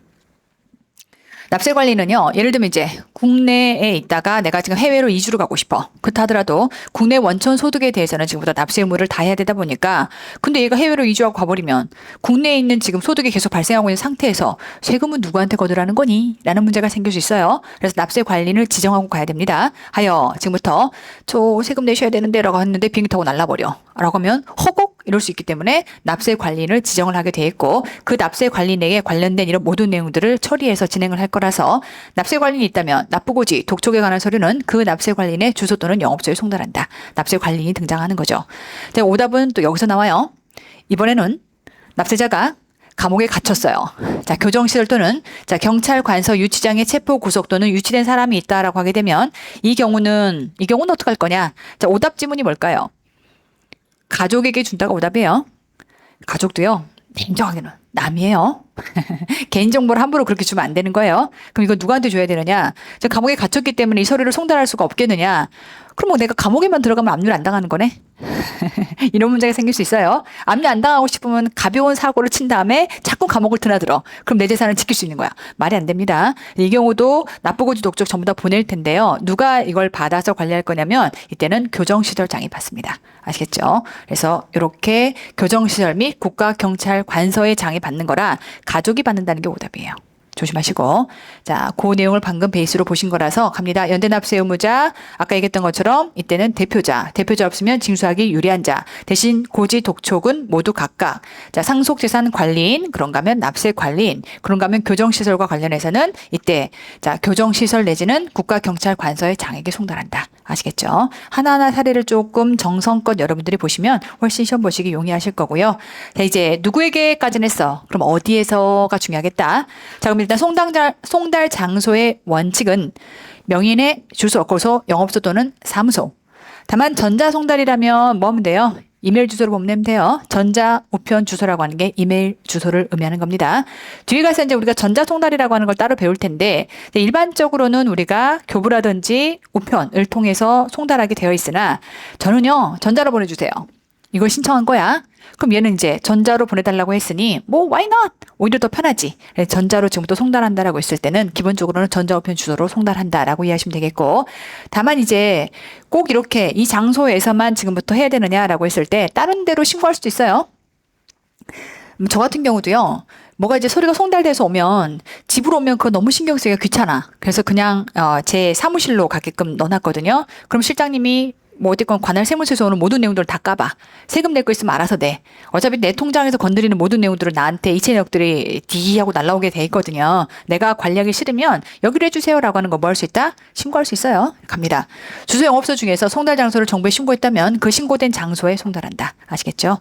자, 그 정도는 오답 나오긴 좀 어렵겠고. 자, 이제 갑니다. 송달의 방법, 이거 중요합니다. 자, 일단 우리 전체적인 송달의 방법은 크게 4가지가 있습니다. 자, 교부 송달이라고 하는 거는 직접 갖다 준다. 해당 기간에 공무원이 송달 장소에서 송달받아야 될 자에게 서류를 갖다 주는 것을 의미하는 거고요. 근데 만약에 받을 자가 거부하지 않는다면 딴 데서도 줄 수 있어요. 선생님 그럼 지금 제가 거의 다 여기 근처에 왔는데 거기서 받으실래요? 네, 그렇게 하시죠. 이렇게 딴 데도 받을 수 있는 겁니다. 자, 이제 원칙적으로 교부 송달, 직접 갖다 주는 거 겁나 원시적이고 드문 일이죠. 자, 그런가 하면 우편 송달. 얘가 이제 보편적인 방식이라고 볼 수 있을 텐데. 자, 우편 송달에는요. 비싼 우편과 싼 우편이 있죠. 등기 우편은 조금 비싼 거 대신에 모든 수신인 등이 추적이 가능해요. 그 편지 어디 갔니? 라는 게 추적이 가능한 게 등기 우편이라고 보시면 되겠고 잘 모르겠어 라는 게 일반 우편일 수 있죠. 싸구려 우편. 근데 어쨌건 원칙은 등기나 일반 둘 다가 가능합니다. 원칙은. 이제 그러다 보니까 뒤에 가서 그런데 비싼 걸로만 해야 되는 즉 등기 우편으로만 해야 되는 경우.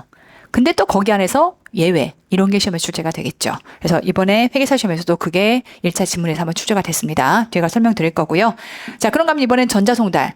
전자송달은 아까 얘기했던 것처럼 뭐 홈택스 내지는 이메일 주소를 통해서 송달한다라는 개념인 건데 전자송달은요. 뒤에 가서 설명하겠지만 나 전자로 하고 싶어 라는 것을 신청한 사람만 가능해요. 놀랍게도요. 제가 이제 고소득 자영업자료며 세무 컨설팅을 하다 보니까 많은 클라이언트들이 의사예요. 여러분 생각하기에 의사는 뭐 지금 무대 열풍 보세요.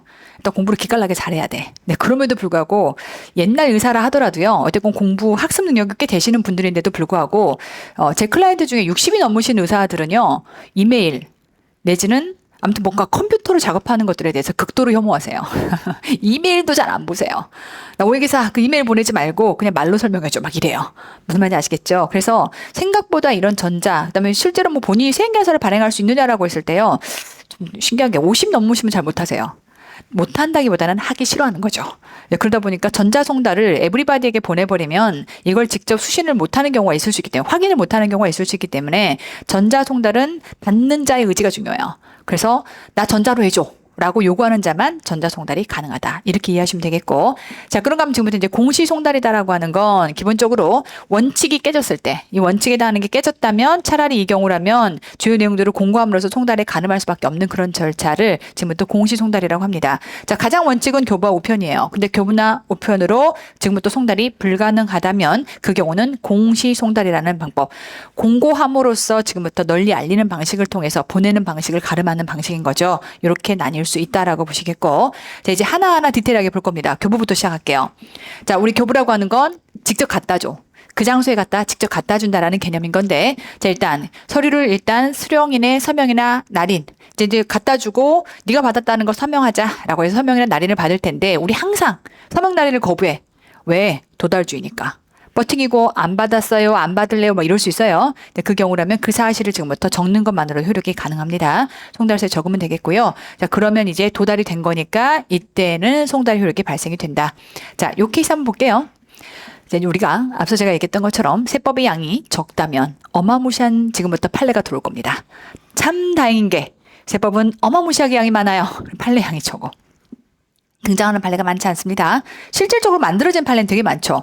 숨만 쉬어도 지금 어디선가 사건이 결정되고 이렇게 나올 거예요. 근데 그럼에도 불구하고 실제로 우리가 시험에 이슈가 될 수 있는 판례들은 많지는 않은데, 자, 출제가 됐던 판례 위주로 지금부터 다뤄보도록 하겠습니다. 자, 이 케이스는 뭐냐면 일단 읽기 전에 따져보면 결국은 명인한테 갖다 줬어야 되는데 아파트 경비인한테 갖다 준 거래요. 근데 인정받을 수 있니? 결론은 인정받을 수 있다는 거예요. 아파트 경비인한테 갖다 준 것도 인정받을 수 있다. 물론 이제 이 케이스가 있는 거죠.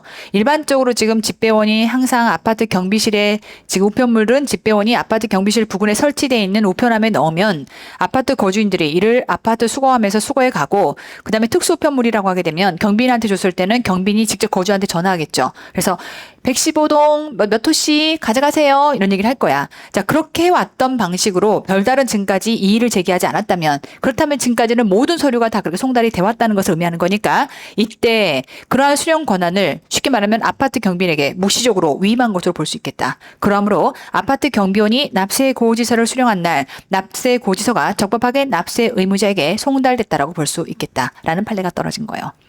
지금까지는 다 받고 아무 말 없더니 납세 고지서 못 받았대. 말이 돼? 이런 의미인 겁니다. 그래서 이 경우는 이런 판례가 있구나라는 것까지를 좀 같이 챙겨두시고요.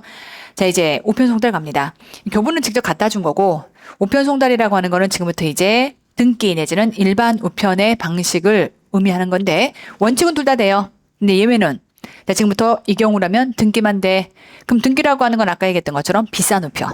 그래서 언제, 시점과 그 다음에 누구에게까지가 다 추적이 가능한 경우, 이게 등기 우편을 생각하시면 되는데, 자, 지금부터 이제 이 다음 단계가 쉽게 말하면 절차상의 단계라서 크리티컬하게 국가가 압류라고 하는 자력권을 행사할 수 있는 거. 뭐예요? 납부고지, 독촉. 되죠? 그 다음에 이제 강제징수라면 압류했어. 우리 국징 들어가 보면 수없이 통지하죠.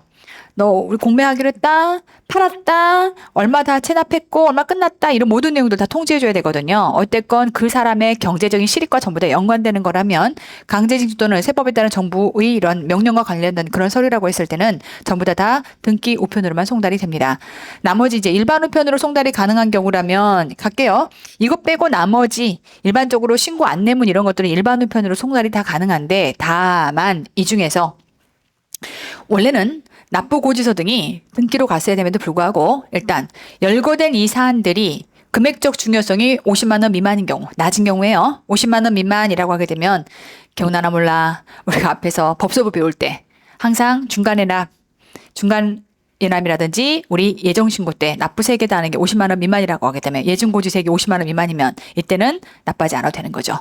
그 내용과 연관지어서 50만 원 미만을 중요성 금액으로 보는 거고, 자, 그랬을 때 납부고지서로서 50만 원 미만에 해당하는 이러한 납부고지서라면 뭘로 할 수 있다? 일반 우편으로 할 수 있다.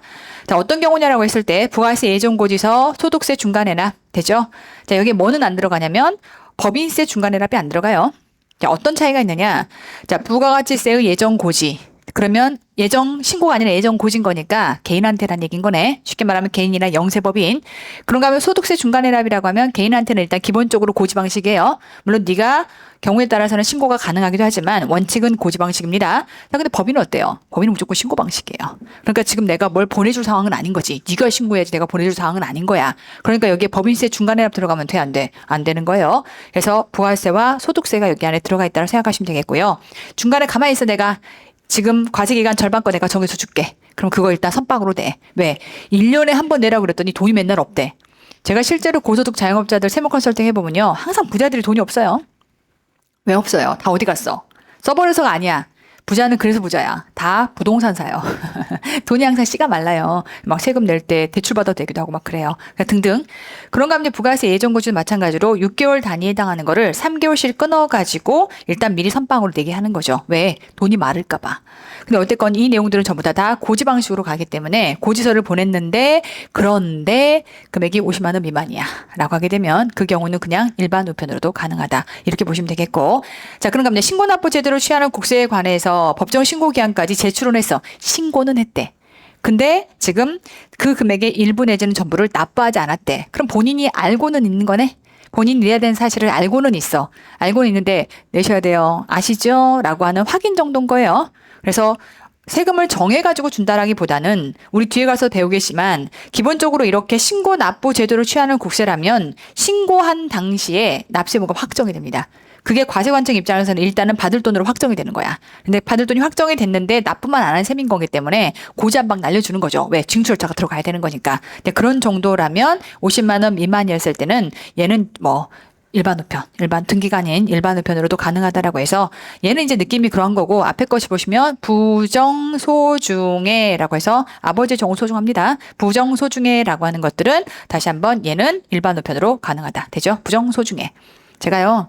뭐 아는지 모르겠지만 회시 셋이 들어오기 전에 셋이 준비하시는 분들이 많이 아는 이유가 이제 저를 좀 아시는 분들이 있는 이유가 공무원 시험 쪽에서 쭉 제가 그래도 많은 수험생들을 배출을 해왔고 합격생을 배출해왔고 그 과정 안에서 제가 많은 얘기들을 하다 보니 그게 이제 유튜브에 올라가 있는 내용들이 굉장히 많아서 때로는 500만 조회수로 욕을 아주 바가지로 때려먹는 것들도 있고 또 어떤 경우는 응원의 글들로 많은 사람들이 정말 위로받는 글들도 있고 내용들도 있고. 근데 제가 이제 부정소중해라고 해서 아버지와 제 실제 실화, 제 아버지와 관련돼서 제가 회계사 시험을 준비할 때 등등 겪었던 것들을 얘기한 게 있는데 그것도 상당한 조회수더라고요. 네, 그래서 이제 부정소중해라고 하는 거를 제 일상 일화와 같이 얘기한 게 있는데 뭐 굳이 시간 없으니까 그런 얘기는 안 할 거고 유튜브에 보면 그런 내용도 있습니다. 찾아보면 있어요. 됐고, 자, 부정소중해. 네, 전자송달 갑니다. 자, 다시 한번 우리가 지금부터 송달하는 방법이 크게 4가지가 있다라고 했어요. 앞에 교부, 그 다음에 우편, 그런가 하면 지금부터 전자. 전자는 아까 얘기했던 것처럼 모두가 사용할 수 있는 건 아니야. 그러다 보니까 신청한 경우만 가능합니다. 자, 일단 갑니다. 신청한 경우만 가능하고 대신에 이제 이런 경우는요. 여러분, 신청을 안 했는데 전자로 보냈더니 홈택스 갖고서 지가 다 보고 세금도 다 내고 있어. 아, 그럼 얘는 앞으로 홈택스를 통해서 보내면 되는 거구나. 자, 그래서 신청으로 간주하는 규정이 있어요. 신청, 간주도 있고 쥐가 신청해놓고 나서 계속 보내더니 보지도 않네? 그러면 철회를 간주하는 규정도 있습니다. 간주 규정들이 들어와요. 자, 이제 갑니다. 납부 고지서가 송달되기 전에 정보통신망을 통해서 그러니까 지금 신청을 안 했기 때문에 원래는 고지서를 보내야 되는 상황인데 전 국세정보통신망 홈택스를 들어가서 지가 소득세 중간해납이라든지 부가세 예정고지 예정 부가세액을 전액 자진 납부를 했대. 그래. 그럼 얘는 홈택스를 이용할 줄 아는 놈인 거네. 앞으로 이걸로 보내면 되겠다. 라는 개념인 거예요. 이런 경우라면 자진 납부하는 시점에 전자송달을 신청한 것으로 간주한다. 간주 규정이 있습니다. 자, 이 자체는 오답이 나오기 좀 어렵고요.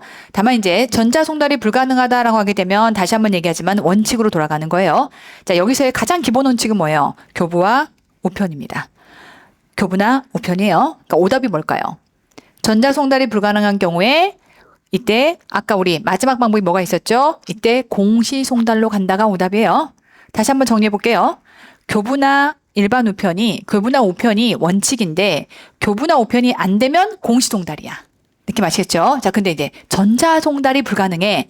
그럼 원래의 원칙으로 가야 돼. 위로 가는 거야. 원래 원칙이 뭐가 되죠? 이때 교부나 우편 방식이 되는 거다. 근데 교부나 우편도 불가능해. 그럼 다시 공시로 내려오는 거죠. 아시겠죠? 이 순서 잘 잡으시고 이게 공시송달이 오답이 됩니다. 자동 처리 규정 갑니다. 아까 얘기했던 것처럼 이제 간주 규정, 너 홈택스 이용할 줄 아는 거구나. 근데 이번에는 야, 네가 신청했으면 까서 봐야지. 왜 안 보니? 야, 안 되겠다. 너 3-4번 안 까보면 너 그냥 아웃이다. 라고 하는 거라 이번에 이게 개정돼서 들어왔어요. 자, 왜 개정돼서 들어온 거냐면 이런 거죠. 너 이만큼에 따른 세금이야. 던져주고 그러면 예전에는요. 전자로 송달할 수 있는 서류를 납부 고지서만 넣어놓고 독촉장을 안 넣어놨거든요. 근데 이번엔 독촉장까지 넣은 거야. 그럼 이제 전자로 뭘 보낼 거냐면 기본적으로 처음에 너 언제까지 신고하셔야 돼요. 신고 안내문. 근데 두 번째로 너 안 내갖고서 납부 얼만큼 해야 돼요. 납부 고지서. 근데 너 안 냈으니까 이제 독촉장이에요. 라고 해서 3-4번. 느낌 아시겠죠? 그럼 이제 이 3-4번이 채워진 다음부터는 뭐가 되는 거야? 압류가 되는 거예요. 왜? 납부고지 독촉이 끝났으니까. 그래서 이제 과거에는 전자로 보낼 수 있는 서류에 독촉장이 안 들어갔었어요. 그러다가 이번에 작년에, 올해가 아니라 24년도 7월 달인가 그 시점에 독촉장이 이 안으로 들어온 거예요. 개정이 되면서. 그럼 자꾸 독촉장이 들어가면 이번에는 2번 열람하지 않은 것뿐 안 되겠고 3번 열람하지 않는 것까지를 얘기하겠네 라고 해서 독촉장은 24년도에 들어가고 3번 열람이라고 하는 게 25년도 개정으로 들어온 겁니다. 각각 단계별로 이렇게 개정이 들어왔어요. 결론되기하면 3-4번 되죠? 3번 연속 열람하지 않았다면 세 번째로 열람하지 않은 서류에 대해서는 지금부터 이날의 다음날 신청을 처리한 것으로 보겠다. 이렇게 갑니다. 자, 그럼 일단 기본적으로 만약에 납부기한이 정해져 있어. 그럼 납부기한의 다음날. 납부기한까지 기다려보는 거니까 그 다음날. 그럼 얘는 좀 정상적으로 그 기한까지도 납부를 안 한다는 얘기네. 근데 그거를 전자로만 지금 보내달라고 전자로 계속 보냈더니 말이 안 통하네 얘는. 안 되겠다. 그럼 일단 실제로 압류가 들어가야 되는 상황이라면 직접 갖다 주는 게 맞겠네. 혹은 우편으로 알려주는 게 맞겠네. 라고 해서 교부나 일반 우편 방식으로 갈 수밖에 없는 거죠. 네, 그런 의미로 자, 정해진 기한이 있다면 정해진 기한의 다음날 연결해서 보셔야 돼요. 정해진 기한의 다음날 신청을 처리한 것으로 보겠다. 그 다음에 이제 시험에서 오답이 요거 3회가 이번에 개정돼서 2회에서 3회로 바뀌었으니까 3-4번이라고 하는 거 조심하시고요. 자, 그런가 하면 이제 그 외에 나머지 기한이 정해진 게 아니라면 국세정보통신망에 해당하는 서류가 저장된 때로부터 1개월이 되는 날에 다음날, 한 달 지난 다음날이 되는 거예요. 1개월이 되는 날에 다음날 자동 처리가 되는 겁니다. 아시겠죠? 자, 그런가 하면 근데 이제 문제는 이거예요. 아니, 나 안 열어보긴 했는데 세금 다 냈는데 뭐가 문제야? 이럴 수 있어요. 아, 그러네. 세금을 다 냈어. 예를 들면 납부기한이 지났어요.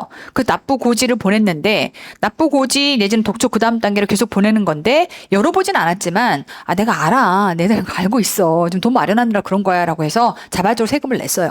비록 납부고지 독촉장을 까보지는 않았어도 느낌 아시겠죠? 그러면 아무 문제 없는 거죠. 지금 결국 이 모든 돈을 지금부터 세금을 징수해야겠다라고 하는 그 절차상의 문제인 거기 때문에 갑니다. 전자 송달된 납부 고지는 독촉장의 납부 기한까지 국세에 요약한다. 전액 납부 일부 안 돼. 전액 납부한 것이라면 이때는 처리한 것을 보지 않겠다. 계속 전자로 보낼 수 있는 거예요. 과거에는 전자 송달될 수 있는 게 뭐가 있니라고 했을 때, 그러니까 세법을 규정할 때는 좀 철저하게 치밀하게 규정을 했어야 되는 건데 전자로 서류를 보낼 수 있는 게 뭐가 있냐라고 했을 때 납부 고지서만 있다가 독촉장이 들어갔거든요. 그럼 이제 우리는 납부 고지서 독촉장이 항상 손잡고 같이 다녀야 돼. 느낌 아시겠죠? 근데 여기에 안 들어갔던 거야. 규정할 때, 24년도에 개정할 때, 그래서 25년도에 개정할 때, 넣어야 되겠다, 빨리 넣어야겠다. 이렇게 넣은 거예요. 별건 없어. 그래서 납부고지서 독촉장의 납부 기한까지 전액 납부를 했다면 이때는 처리한 걸로 보지 않겠다라고 해서 25년 개정으로 들어온 거고요. 자, 이제 이럴 수 있어요. 얘는 간주 규정이에요. 자동 처리가 되는 거는 간주되는 거죠. 처리한 걸로 볼게 라고 해서 처리할게 라고 하는 건데 지금부터 나 그냥 처리해줘. 얘는 이제 납세자의 의지가 들어가는 거예요. 나 전자로 안 되겠어. 나 그냥 우편으로 보내줘. 라는 개념인 겁니다. 자, 그러면 내가 지금부터 처리할래 라고 하게 되면 이때 제출한 날에 다음 날부터는 교부나 우편 방식으로 가는 거죠. 그랬더니 관할 세무서를 골탕 먹이고 싶었던 거야. 계속 바꿔. 그건 또 그렇다. 월 단위로 가자. 그래서 재신청하려면 철회 신청일로부터 30일이 지난 이후에만 재신청이 가능합니다. 월 단위로 가야 돼요. 그냥 관할 세무서도 뭘 보낸다라고 했을 때 이번 달에 지금 누구한테 보내야 되지? 라는 것들을 따져봤을 때 아, 이자는 전자니까 전자로 보내면 되고 나머지는 우편으로 보내야 되는 거구나 라는 것들을 구분을 해야 되는 거니까 월 단위로 움직여야겠죠. 그래서 이걸 막 주기적으로 10일씩 막 바꿔가지고 물론 남을 괴롭히려고 마음먹으면 다양한 방식이 있습니다. 그리고 제가 살아보면 세상은 정말 많은 다양한 사람이 so many people들이 존재해요. 그래서 그건 어쩔 수 없는 거니까 등등 월 단위로 움직인다. 이렇게 30일 기준으로 보시면 되겠고, 앞서 얘기했던 것처럼 전자송달이 가능한 서류에서 얘는 24년도 개정사항이에요.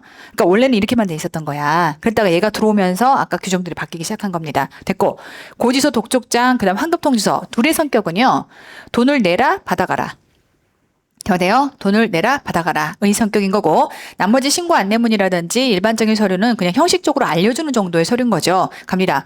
돈 내라 받아가라 라고 하는 건 국세정보통신망에 접촉해서 해당 서류를 열람할 수 있게끔 해야죠. 그래서 왜 이렇게 라고 하는 것들을 구체적으로 다 국세정보통신망 기술돼 있으니까 와서 직접 봐 라고 하는 거고, 얘는 그냥 이메일로 보내면 돼요.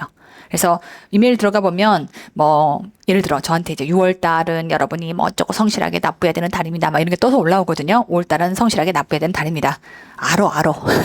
이런 것들을 이메일로 보내는 거고, 실제 금액이 얼마고 얼마를 돌려받아가라 라고 하는 것들은 홈택스에 직접 접속해서 열람하게 할 수 있다. 아시겠죠? 자, 이제 마지막 공시송달 갑니다. 자, 공시송달이다라고 하는 건 다시 사유가 앞서 얘기했던 것처럼 이제 앞에 일반 교부라든지 우편이 불가능한 경우. 그럼 가볼게요. 크게 이제 네 가지라고 보시면 되는데, 첫 번째, 주소나 영업소가 국외에 있고요. 송달하기가 곤란해요. 막 무슨 얘기하는데 이거 쓰기도 어려워요. 이렇대. 읽을 수도 없어. 못 읽어 나 지금. 그래서 이런 경우다라고 하게 되면 이 경우에 있어서는 자, 어쩔 수 없이 공시송달 방법을 사용한다. 두 번째, 자, 주소나 영업소가 분명하지 않아요. 국내에 있긴 한데요. 분명하지 않는 경우, 이 경우도 마찬가지로 공시송달 방법을 쓰는 것이고, 자, 지금부터 이제 부재중 두 가지가 있습니다. 네, 이것도 조심하셔야 돼요. 똑같이 부재중인데 첫 번째 부재중은 뭐냐면 갑니다. 첫 번째 부재중은 자, 이렇게 등기우편으로 송달했어요. 등기라면 비싼 거. 되죠? 그래서 언제 누가 받았다라는 것까지 확인이 되는 거. 다시 한번 등기로 이렇게 보냈는데 부재중으로 반송돼서 왔어 라고 하면 이 경우에 있어서는 바로 공시송달로 갑니다. 한 번만으로도 가는 거야. 갑니다.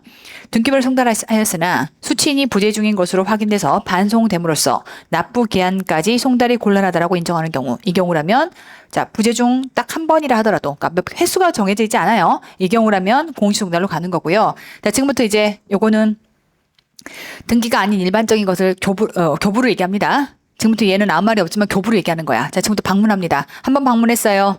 자, 그리고 나서 방문하고 나서 자, 한 번 1회차 방문, 그리고 나서 요렇게 텀을 뒀다가 빨간 날은 다 텀을 뒀다가 2회차 방문. 되죠? 자, 그러고 나면 그 2회차 방문까지 사이는 며칠? 3일의 텀을 두고. 느낌 아시겠죠? 자, 그렇게 했는데도 없다라고 하게 되면 그 경우에 있어서는 이때 공시송달을 한다. 그러니까 이제 부재중 두 번인데요. 한 번의 부재중은 등기우편이고 두 번째 부재중은 뭐라? 얘는 교부송달을 의미한다. 갖다 줬어요 라고 하는 것이고, 법문 가볼게요. 자, 세무공무원이 2회 이상의 납세자를 방문 뭐래? 교부. 자, 그런데 처음 방문한 날과 마지막 방문한 날 사이의 기간이 며칠? 3일. 당연히 빨간 날 다 빼고 이상이어야 하고, 자, 그렇게 교부하려고 했으나 수취인이 부재중인 것으로 확인돼서 이 납부 기한까지 송달이 곤란하다라고 인정되는 경우. 그러니까 오답을 갖다 실으려면 어떻게 실어버리면 돼? 여기를 자, 교부가 아니라 뭘로? 등기우편이라고 오답을 실어버리면 아웃이 되는 거죠. 등기우편은 그냥 한 번만 가지고도 공시로 이어지는 것이고, 지금처럼 이렇게 교부라고 하는 경우가 2회 이상 방문해서 부재중인 경우라고 하는 걸로 이어지는 것이고. 아시겠죠? 한 땀 한 땀 그냥 보는 것보다는 사례를 방금 제가 이렇게 설명해서 보여드렸으니까 머릿속에 조금 더 오래 남았으면 좋겠고, 그래서 이제 우리는 공시송달을 어떻게 외울 거냐면 갑니다. 주소 영업소가 국외에 있고 송달하기 어려운 경우, 분명하지 않은 경우, 등기를 송달했으나 지금 반송돼서 부재중인 경우, 2회 이상 방문했으나 부재중인 경우라고 해서 외운다라고 하면 국외 주소불분명 부재중 되죠? 국외 주소불분명 부재중 이렇게 해서 문제 풀 때는 제가 자주 이렇게 언급할 겁니다. 국외 주소불분명 부재중. 근데 이제 부재중이 한 번은 등기, 두 번째는 가요. 한 번은 그냥 부재중, 두 번째는 2회 이상 방문의 교부 부재중. 느낌 아시겠죠? 부재중. 두 번째니까 2회 되죠? 교부. 자, 그러면 이제 공시송달한다라고 하는 것의 방법은 게시와 게재라고 하는 방법을 사용합니다. 그래서 이제 게시라고 하는 거는 갖다 걸어놓는다는 얘기인 거고, 게재는 신문에다 갖다 올린다는 거예요. 자, 그런데 다만 중요한 건 이거예요. 자, 지금부터 이렇게 국세정보통신망이라고 하는 방법을 사용할 때는 이 둘 중에 방법을 하나 더 써야 돼요. 되죠? 자, 그래서 국세정보통신망을 이용해서 공시송달할 때는 다른 공시송달 방법과 함께 해야 된다라는 규정이 있기 때문에 당연히 오답이 뭐가 나와요? 게시하는 경우에는 또는 게재하는 경우에는 다른 것과 함께 써야 돼. 이게 오답이에요. 뭐만? 국세정보통신망의 경우만. 아시겠죠? 그래서 국세정보통신망과 게시, 국세정보통신망과 게재 이렇게 가는 거예요. 아시겠죠? 근데 게시만으로도 가능하고 게재는 게재만으로도 가능하다. 이렇게 보셔야겠죠? 자, 자, 이제 송달의 효력 발생 시기에 대해서 자, 일단 일반적으로 교부, 우편, 전자라고 하게 되면 다시 한번 서류에 송달이라고 하는 표현은 과세관청이 납세자에게 그러니까 이게 오늘 기본적으로 도달주의를 베이스로 간다. 다만 시험에서는 항상 다만이 나오죠. 자, 전자송달이라고 하게 되면 일단은 전자송달은 어디다 넣기로 했어요? 자, 전자우편 주소 쉽게 말하면 이메일 주소 이거는요 입력된 때 되죠. 이메일 주소에 입력이 됐다라고 하게 되면 왜냐하면 잘 생각해 볼게요. 왜 이메일 주소에 입력된 때다라고 하는 거냐면 기본적으로 전자송달은 뭘 기반으로 하는 거냐면 나는요 전자로 볼게요. 전자로 보내주세요라고 하는 납세자의 신청을 베이스로 가요. 느낌 아시겠어요? 근데 이걸 악의적으로 악용을 해버리면 납세자 지가 신청해놓고 이메일로 신고 안내문 보내거나 혹은 국세정보통신망에 지금 저장을 해놨으니까 와서 납부 구조자랑 이런 것들을 지가 확인을 했어야 되는 건데도 불구하고 안 하더라. 그럼 사실은 도달주의라고 하는 거는 납세자가 그걸 까서 봐야 되는 거네. 그럼 보내라고는 해놓고 지가 안 까버리면 그럼 난 도달 안 됐어요 라고 우겨버리면 할 말이 없는 거네. 그래서 어쩔 수 없이 세법 입장에서는 기본적으로는 도달주의지만 단이라고 하는 거는 비록 도달주의지만 얘를 안 까본 건 내 책임이 아니야. 이메일 확인 안 하는 건 내 책임이 아니야. 그럼 이런 거죠. 저도요. 신고 안내문이라고 만약에 이메일 주소에 뜨잖아요. 안 열어봐요. 내가 그걸 여러분들 안 여러분들 어차피 신고할 건데 설마 내가 미쳐가지고서 6월달에 내 걸 신고를 안 한다? 그런 일은 있을 수 없어요. 가산세가 얼마나 센데 있을 수 없어요. 그러니까 그런 것들은 너무 많은 이메일들이 하루에 들어오니까 안 보는 거죠. 쉽게 말하면 그렇지만 세금은 꼬박꼬박 내. 그러니까 나는 자동 처리될 필요도 없는 것이고 그렇지만 안 까봤다라고 해도 도달이 된 거죠. 이런 개념인 겁니다. 요 문구 조심해야 돼요. 다시 갑니다. 기본적으로 도달주의지만 상대방이 열어보지 않았다 하더라도 가능한 거예요. 그래서 전자우편 주소 입력된 때 국세정보통신망에 저장된 때인데 확인할 때가 오답이에요. 확인 안 해도 돼. 왜? 쥐가 전자로 봤는데며. 확인은 네가 해야 되는 거지. 이렇게 보는 것이고. 자, 공시송달 요것도 오답 많이 나오죠. 공고한 날로부터 14일이 지난 때 가요. 14일이 지난 때. 자, 2일날 공고했어요. 공고한 날부터 14일이 지난 때 되죠. 이때부터 효력이 발생이 되는 겁니다. 14일이 지나고 그리고 나서 효력 발생 되죠. 우리가 공고한 날부터 해서 이제 그 다음부터 기산이 들어가는 거니까 기산일은 다음 날부터 기산이 들어갈 것이고 지난 때 얘는 지난한 거죠. 17일부터 효력이 발생이 된다. 이렇게 보시겠고. 자, 여기까지 보시고요. 잠깐 텀을 뒀다가 뒤에 인격 부분 마저 하고 문풀까지 바로 연결하도록 하겠습니다.